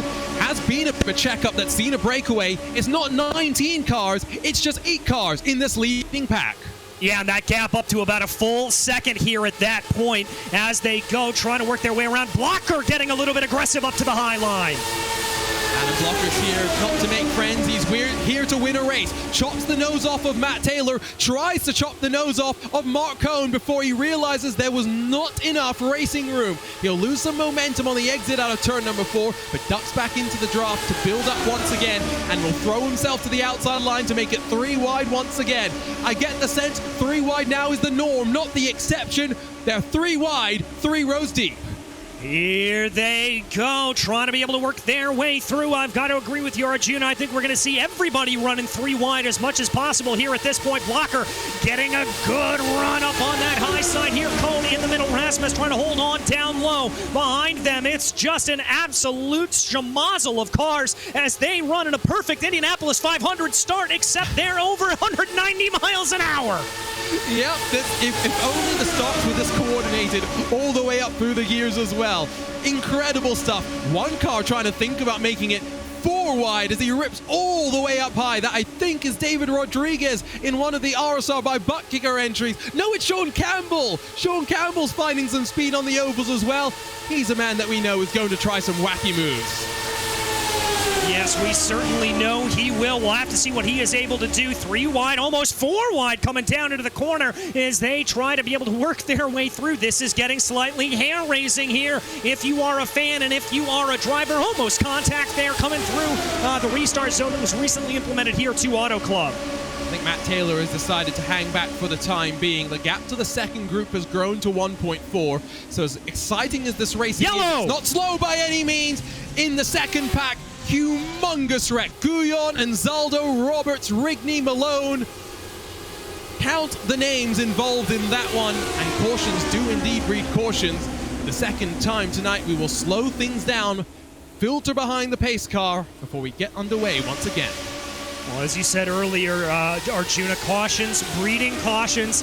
Those 2 drivers just going for the same piece of real estate. Not a lot of conversation there, and you saw the devastating results for the rest of the field. I think it was Danny Roberts and Paul Jenkins that were the 2 that had that initial bit of contact, and a big incident to bring out the caution for the second time today. We started off so clean, I guess we had to have a little bit of these drama moments at some point over the course of the race. Yeah, I guess we would have to. It certainly had to make up for it at some point, didn't we, Arjuna? Yeah, you can't get through a race at Auto Club without a little bit of drama at some point or another. I think we're going to go back racing, by the way, with about 15 laps to go. Incredible job there to split the difference by one of the Raven. That's Lionel Callisto, excuse me. Red and white on his car rather than the red and blue. Splits the difference and survives. Yeah, very, very lucky that he was able to get through all of that nice and easy. I've got to say, I'm very, very surprised that he was. But this is, again, going to bunch up the field a little bit more. Remember, we had that little bit of a 5, 6, 7 car breakaway? Well, that's all negated now here at this point as we get back to racing again.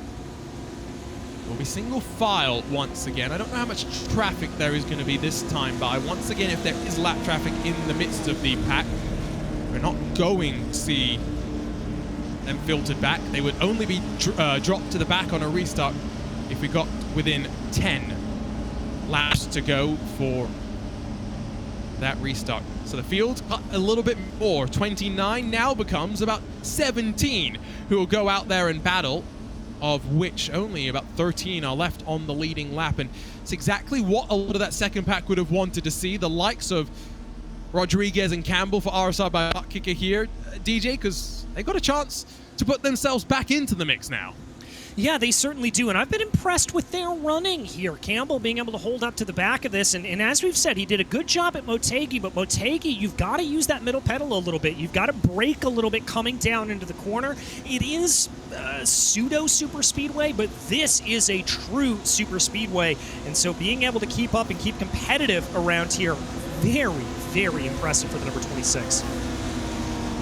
One thing that I think a lot of these drivers will be somewhat grateful for, DJ, is the fact that while the car changed significantly over 2021, at least from a driving perspective, it's not changed that drastically over the course of this year, and have not had to quickly adapt and become. No, they certainly haven't. Those big handling changes coming in at the end of last season, roughly around the same time that we had the big graphical update here for the Lotus 79s. So that was the big change that they had to deal with, and the big pain that they sort of had to deal with here as drivers was just redoing their paints. True, yes. I've enjoyed the talking point through the season that has been tire strategy. Grateful to Michael O'Brien once again for giving us some of that insight tonight, where he took 4 tires in the first cycle of pit stops, a handful of others just took the 2. And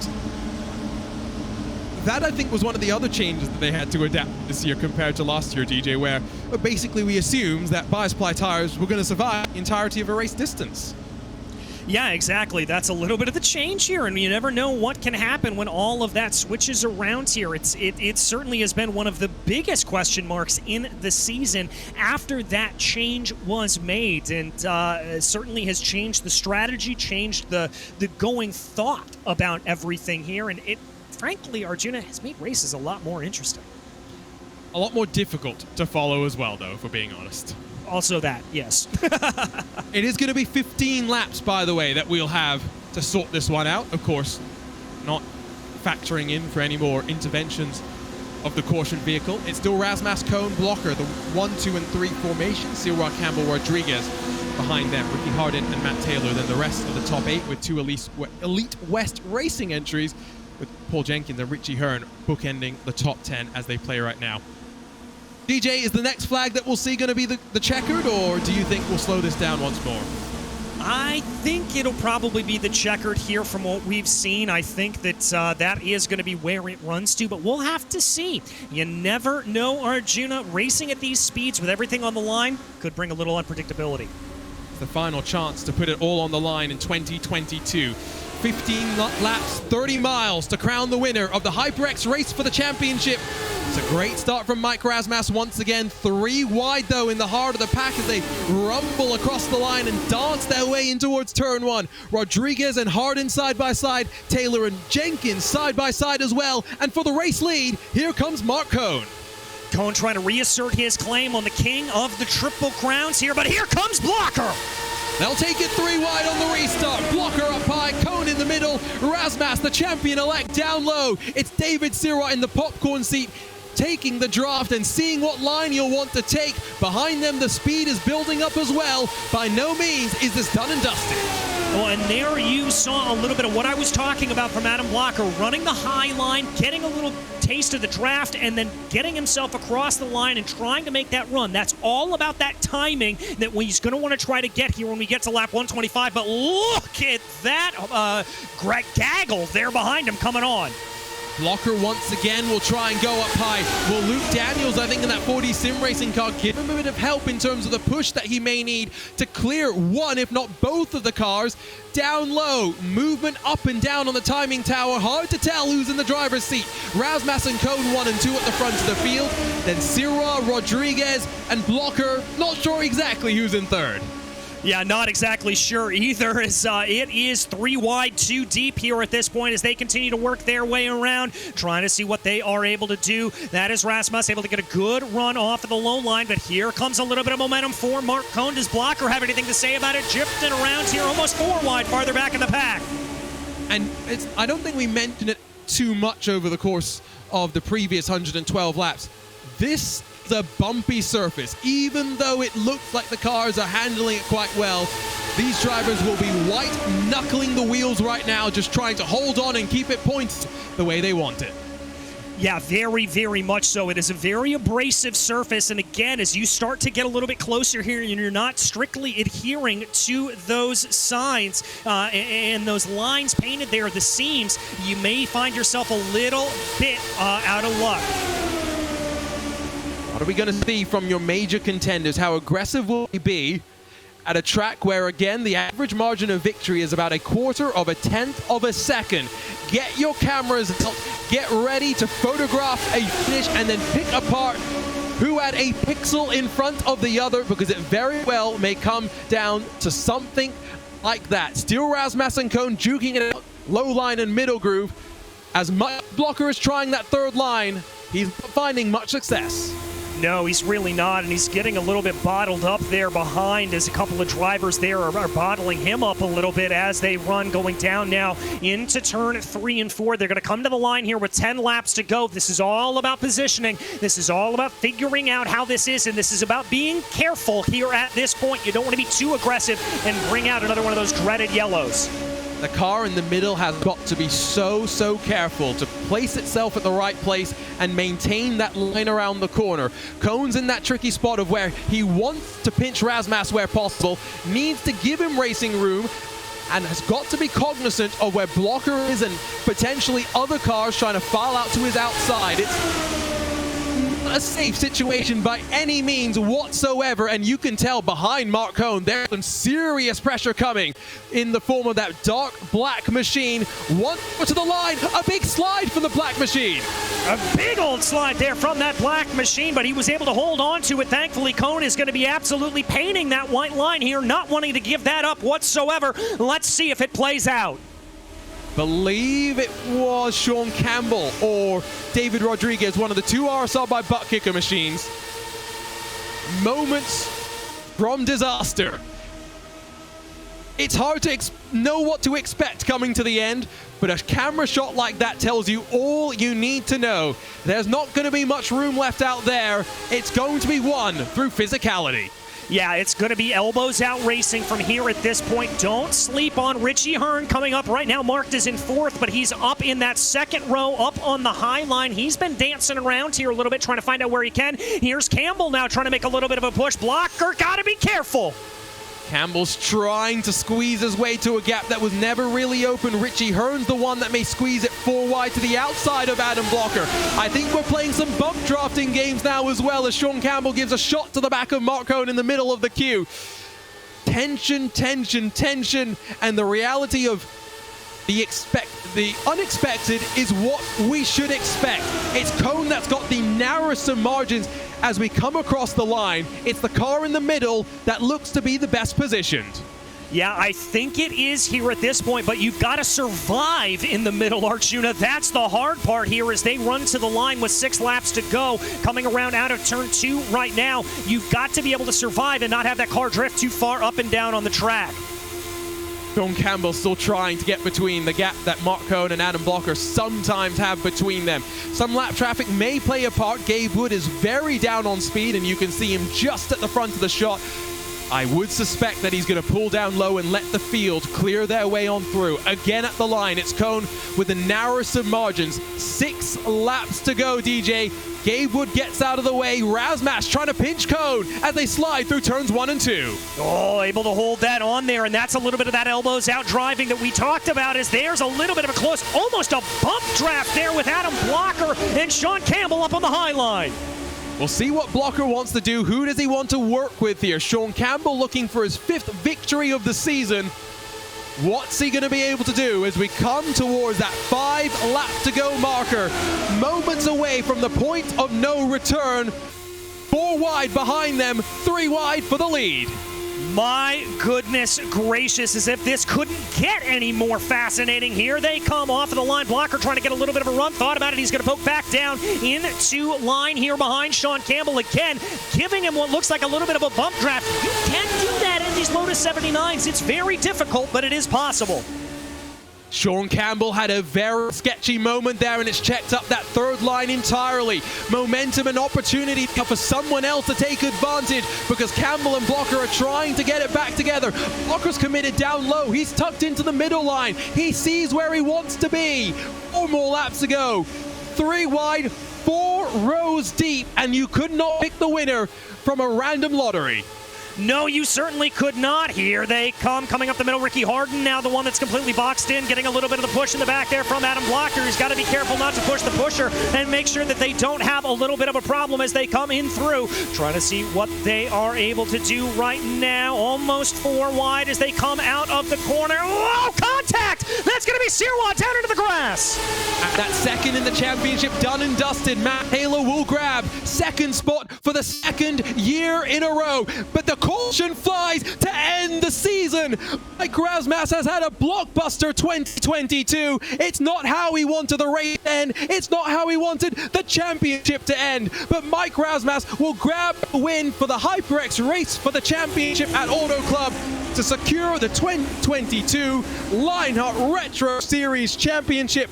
Take a bow, Mike Razmas. You are the champion. Exactly. Campbell finishing out a very, very impressive 2nd half of the year with a very impressive 2nd place here. And the Watchman, Mark Cone, in P3 as they will cross over the stripe here with 2 laps to go. And as you said, Arjuna, that is going to wrap things up as we take a look back at the incident that brought out the flag. So David Sirwa was down low, and there was some air between him and Ricky Harden. Once they got stuck together, it then devolved from there. Blocker mounts the catch fencing. It may not be over for 2nd in the championship, you know. If Matt Taylor had to take the toe to pit lane, which he did, David Sirwa could still sneak 2nd in the points with all things said and done. Another championship finale at Auto Club, and while it wasn't as close for spot number 1 as it was last year, plenty of drama once again to close out the year. Plenty of drama. My goodness, I can't wait to talk to these drivers in the podium interviews, Arjuna. It's going to be absolutely incredible there to be able to have a chat with them and see exactly what it was like behind the wheel, because I'm sweating just watching this. I can't imagine what it was like driving it. And my heart rate is slowly starting to come down. We'll have a lap of celebration for not just Mike Razmas and his championship winning year, but for the entire field as we close out the 2022 Lionheart Retro Series. That is what the 2nd part of the incident was. I was trying to see if we were going to get a look at when the caution itself was triggered to see how close it was between Razmas, Campbell, and Cone for who would take over spot number 1, because I think it was pretty close between the RSR by buttkicker machine and the Avatar Auto Racing 39. Yeah, I think it was as well. It was very, very close indeed, but iracing obviously having the better of us here on at this point. And as they bring themselves through, we'll have to find that out. Wow, talk about a close end to this race. I'm somewhat fortunate that we don't have to break the calculators out trying to figure out who wins the championship this year.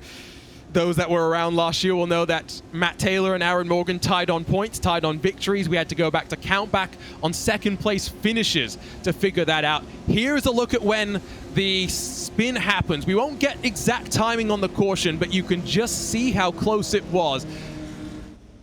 I can't even tell how Campbell was in front of Cone, to be completely honest. It was that close. Yeah, I mean, it very, very much was. I do not envy being the iRacing stewards here, No. as they had to sort that out. The good thing is it's a lot easier for them to just work through the zeros and ones than it is for us in the real world to work through race control decisions.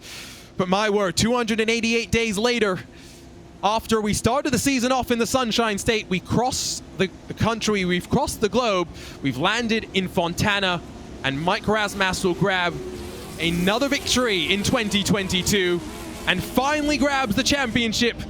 Mike Razmas, your 2022 Lionheart Retro Series champion. A wonderful campaign for him, Arjuna. Hats off to Mike. This is exactly how you want to be running a full season, and massive congratulations to that driver of the number 68. And it will be double congratulations, I think, tentatively. We'll get confirmation from our team over at Lionheart, but I do believe that with the drama that Matt Taylor had on the final lap that dropped him down to 18th position, Graphics LC Motorsports may have just taken the team championship in the final few laps of the race. My word, what a way to close things out. And there is a reason that we land up at this high-speed thriller that is Fontana. And there is a reason why we will very much miss when the facility is torn down and reconfigured as a short track. We will miss the history and the moments that we have built here, but of course it will live on forever, immortalized on the iRacing service for the likes of Mike Razmas to celebrate a championship. Some well-earned donuts in HyperX Victory Lane. It's the 68 Graphics LC Motorsports that will light things up and celebrate to close out the campaign. Yes, he will. There he goes, and there go the burnouts, Arjuna. He's got some experience with them, a little bit more than myself, unfortunately. The Lotus 79 does help you somewhat when it comes to that. There is so much power, but you can look at the smoke. It's not just Razmas that is jubilant. The field is jubilant to have closed out what has been a thrilling 2022. Just survived enough for many. It is the second Triple Crown win of the season as well for Mike Razmas, building off his Triple Crown win back at Indianapolis. 2 Triple Crown wins out of 3. Doesn't get much better than that down in Victory Lane. Let's grab a look then at our unofficial race results presented by simrace247.com. It is the 4th win of the campaign for Mike Razmas as he secures his very first championship in this Lionheart Retro Series. Sean Campbell will come across the line in second, one of the blockbuster breakout names in 2022, in front of Mark Combe, who grabs the final spot in the podium in a Triple Crown of Chris Fowler in 4th, in front of Ricky Harden and then Richie Hearn, while Jim Herrick, David Rodriguez, Paul Jenkins, and David Siwar complete the top 10. 23 positions gained for the one, the only, Richie Hearn. Lionel Kalisto finishes 11th, the final car on the lead lap, and then we get to those that were involved in all sorts of shenanigans. It's Luke Daniels in 12th, Tyler Groff in 13th, Hugo Gallus 14th, Gabe Wood able to recover and secure 15th at the end of the day.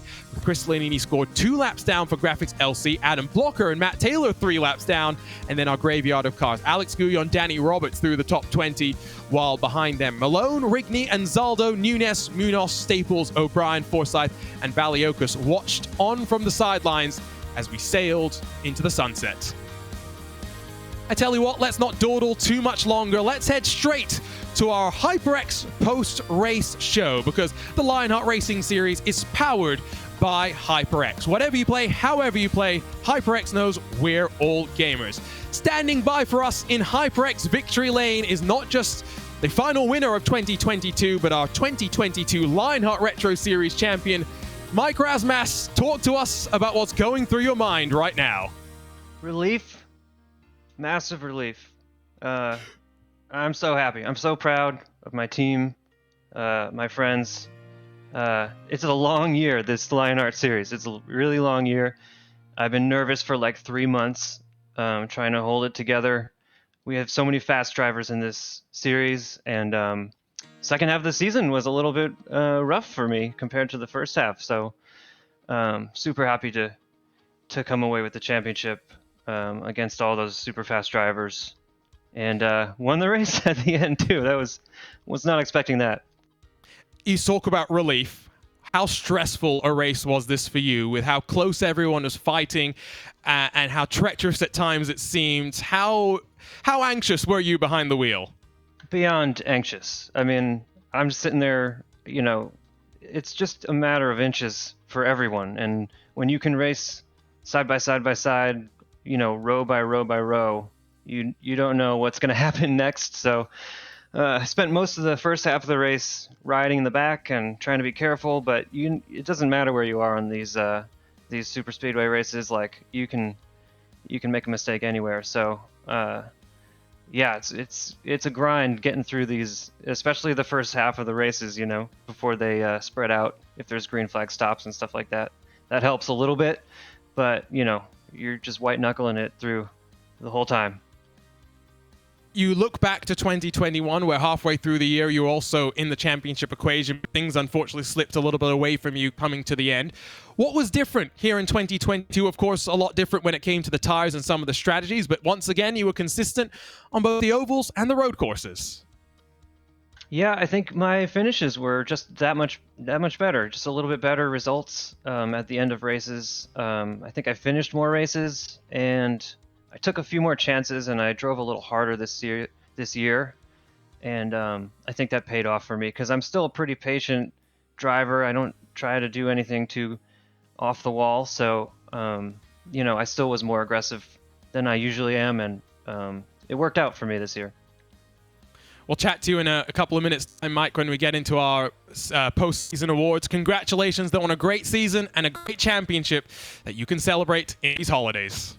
Thank you.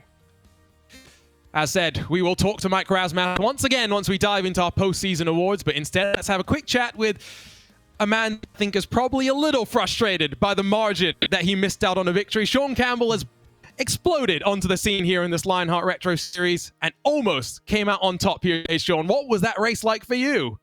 Intense, in a word. It was a lot of 3 wide, maybe a little bit of 4 wide. I don't think the spotter calls it out, but I was scared for a lot of it. But it was really fun with being able to race that close and that clean for so long. You're someone that we've seen run at the top levels of racing competition. Talk to us about this, a very different experience for you coming in with mostly a road course racing background. You talk about it being intense. What makes it different in your mind going, from this compared to something like the IMSA Esports Michelin Global Championship? I mean, personally, I have to tell you a secret, but it's not going to be a secret anymore, I guess. I love Auto Club. It's like one of the most driven ovals that I do for like Xfinity and whatnot, and it's really always just the threat of like maybe not netcode, but just like a little bit of contact can end it. It takes everybody to cooperate but one person to mess it up.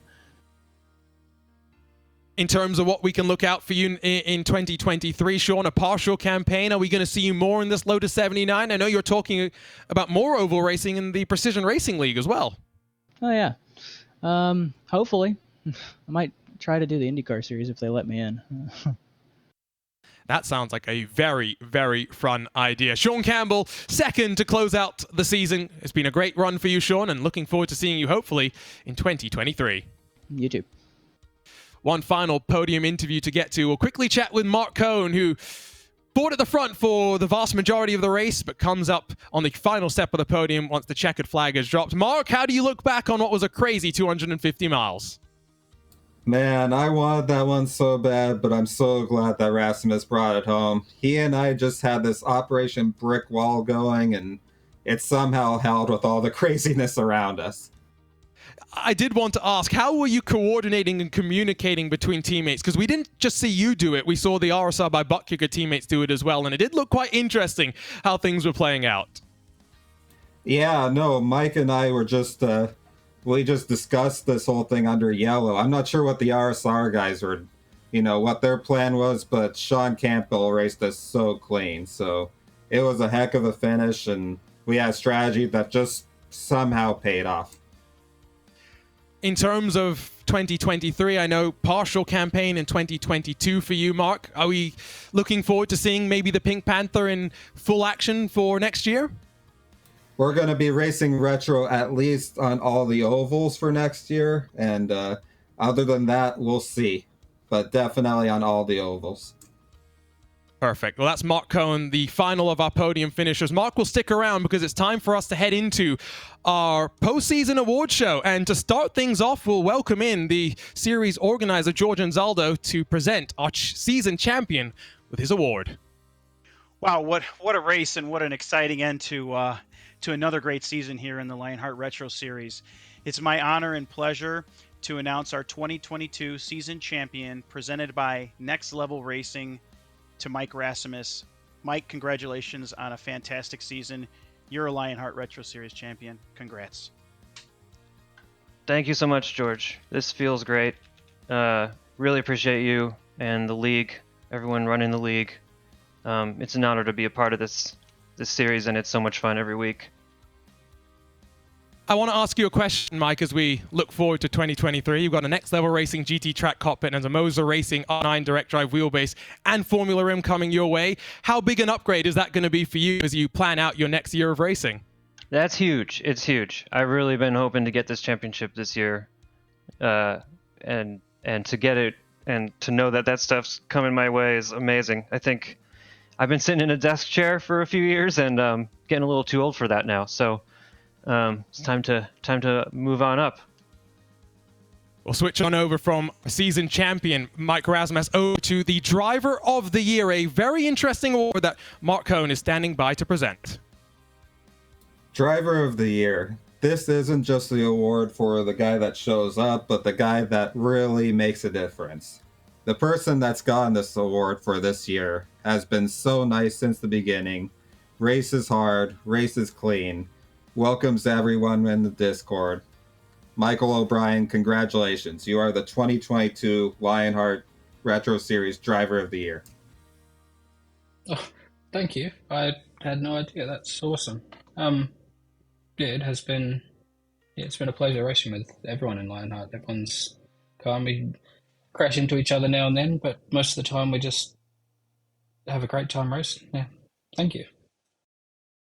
Mike is one of the few drivers internationally racing at some awkward time zones. I want to ask you about the community and how it works for you. Also, finally getting your first victories with some very good teammates that you've carried over year on year. Yeah, I've been very lucky. The last 2 years I've been in all the championship winning teams, I think. Yeah, it's been awesome. Honestly, just everyone's been super kind and friendly. Well, we're going to keep Michael O'Brien around, but we'll bring in his teammate Matt Taylor because I thought it was going to be close between MadWorks Motorsports and the Graphics LC team, but George Anzaldo is ready to present our team champions with their awards.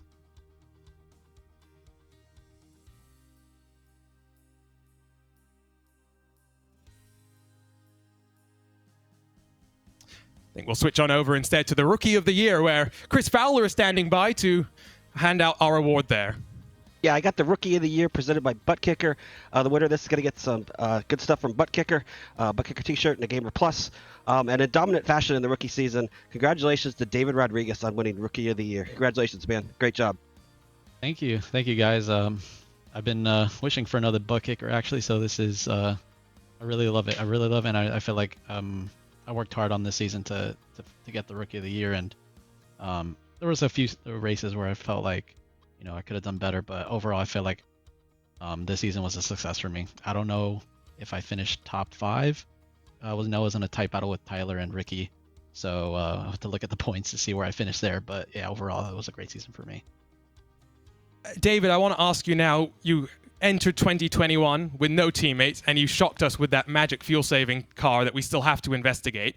What's it been like actually having some teammates to work with and to help grow over the course of this past year? I think it helps tremendously with, talking about different strategies and not, because when you're racing by yourself, you only have yourself to think about, but when you're racing with other teammates, you're there to help each other out, and I think it helps a lot having racing with a team, for sure. So now move on over back to George Anzaldo to talk about the team championship. Yeah, how about that? What a fantastic battle all season long amongst these teams, and to have it come down here to the finale, what an exciting way to end that battle. So it's my pleasure and honor to present the team championship for this year, presented by HyperX, to MadWorks Motorsports. Congratulations on a fine job this year. Thanks, George. It's been an amazing season this year with MadWorks. I could say I'm thankful that Michael and Matt brought me onto the team this year, and we were just had a great season all year. I feel like I didn't hold up my end of the bargain in a few races this year, but in the end, we pulled it out, I think, by 6 points. It was an absolutely great year for the team, and looking forward to next year. I think the only thing I want to say, I think Chris covered everything, but the Lotus in this retro series and Auto Club for me do not seem to be mixing very well, and we've had the habit now of making things very exciting at the end. But been a lot of fun seeing. Yeah, it's been a lot of fun seeing Matt Taylor and Michael O'Brien over the last 2 years, and I have no doubt we'll see more excitement from them moving forward to next year. Now, one driver that's always been at the front came into the series known more for his road course skills. Today showed that another time on pole position on the ovals, David Sirwa has picked things up, and Mark Cohn is here to present him with an award. The 2022 Lionheart Retro Series Ironman Award goes to David Sirwa. You completed the most miles out of anyone this season, and that type of dedication is definitely appreciated. Congratulations, David. Hey, thanks, Mark. I'm very happy to be here. Congratulations to Mike Razimas for the championship. Thanks to my team, La Voix Motorsport, Ancestral Urbain, and Monsieur Lortie Design. Thanks also to Alex, who did a very good season. Thank you, guys. Really, very happy. Mark's got another award to present to David in a similar sort of a vein. The 2022 Lionheart Cleanest Driver Award goes to David Sirwa as well. Yeah, I don't know what to say, guys. I'm very happy to be here. It's an honor and a privilege to be in this league. And you guys, you are doing a fantastic job. Very happy. I want to ask you, David, about this adaptation that you've had over the last year. Like we said, we expected a lot from the road courses from you last year, but you've come out swinging on the ovals a lot as well, and you've seemed to have this knack of going fast in qualifying. What's your secret? Well, I think it's more of I'm getting old, and it's easier for me to be fast in qualification compared to the race, where I'm terrified with a lot of drivers around me. So a qualification is a little bit easier for me, and that's some about it. One final award to talk about in our postseason awards. Tyler Graff is standing by. Actually, he is not. Tyler Graff is now standing by to talk about our final award of 2022. Yeah, hi. The Turning Point Award presented by Graphics Esports is the award that awards the driver with the biggest turnaround in their season. This driver ran into a lot of bad luck at the beginning of the season. Him and I have butted heads a couple times this year, but this award is more than fitting for this driver and how they turn their season around, and how they become a consistent top 10 runner in this series. And it's been mighty impressive. Luke Daniels is the 2022 Turning Point Award recipient. Wow. Luke.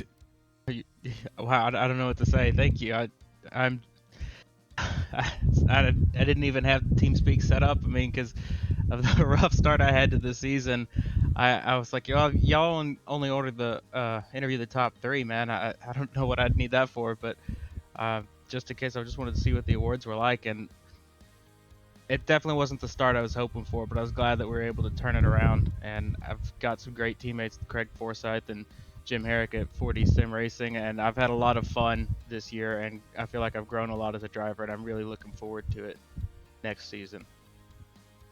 What was the turning point that you had, Luke? Because I think one thing that we've seen from you, it doesn't matter what type of a track that it was at, but as long as you were staying out of trouble, we seem to see you somewhere towards the front. I'm not sure if it was one big thing or just a bunch of small things. I mean, getting more comfortable with the car and more familiar with its quirks, because it drives very different from anything I'm used to. Learning about that and working on my driving. I know I've really struggled on the road course, and I still have a lot of pace to give up to find there. But just like, I guess just getting my butt kicked every week it was the best teacher that I could ask for. I think that pole position at Indianapolis probably did help you a little bit as well. Been a good run for you in 2022, Luke. Can't wait to see you in 2023. Thank you. Me neither. Before we wrap up our postseason award show, we'll hand things over to George Anzaldo to say thank you to those that make this possible.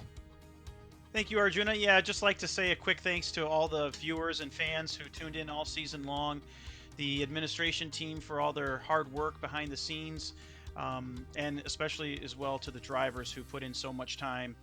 They really, without their efforts, we are unable to put on the show that we do each and every race. Also like to thank HyperX as our primary sponsor, Next Level Racing as the title sponsor to the Retro Series, Mazda Racing, GSI, Buttkicker, Graphics Esports, and the whole slew of sponsors that help make Lionheart what it is. So thank you again to all the 2022 sponsors. We're really looking forward to being back for 2023 with RaceSpot. Again, we're super excited to be back with you. You've been doing a fantastic job. We really have never looked better, and we're really proud to be here and to have you producing our broadcast. So with that, I'd just like to say thank you again to everyone, and we'll see you again in March. Take care. The short off-season, DJ, and again, we'll land up in the Sunshine State at Homestead Miami Speedway around the start of March to kick off the party once again. And what a party it was. It is a long season, going from March all the way to December. The drivers have earned a couple of months off, but they will focus back in. Here's a look at the points as they ran coming into the night as I remember them. But of course, what a championship it was. What a championship it was indeed, Arjuna. Absolutely showcasing the best of these Lotus 79 drivers. Absolutely incredible stuff. A long championship, a lot of endurance that they had to put into it, but it has been a great, great time. Lots of changes in 2022 to the car, to the schedule, to the drivers. What's in store for 2023? Well, there's only one place to find out. Lionheart stays with racespottv for 2023, and we cannot wait to kick it off in just a handful of months' time. For now, though, it's time to say goodbye. 3 incredible series have battled over the course of 2022. 3 worthy champions have been crowned and now sail into the holidays with a smile on their face. On behalf of the entire team at racespottv, for Hugo Luis, for Connery Maddock, Tyler Maxson, producing behind the scenes, for our team of commentators, DJ Clark, Justin Prince, Andrew Kinsella, Adam Crane, Taylor Burris, Lorenzo Bonder, and myself, Arjuna Kankipati. We have had so much fun this year, and we cannot wait to do it again in 2023. We bid you farewell, we wish you a happy holidays, and we'll see you next year to roll on for more Lionheart competition.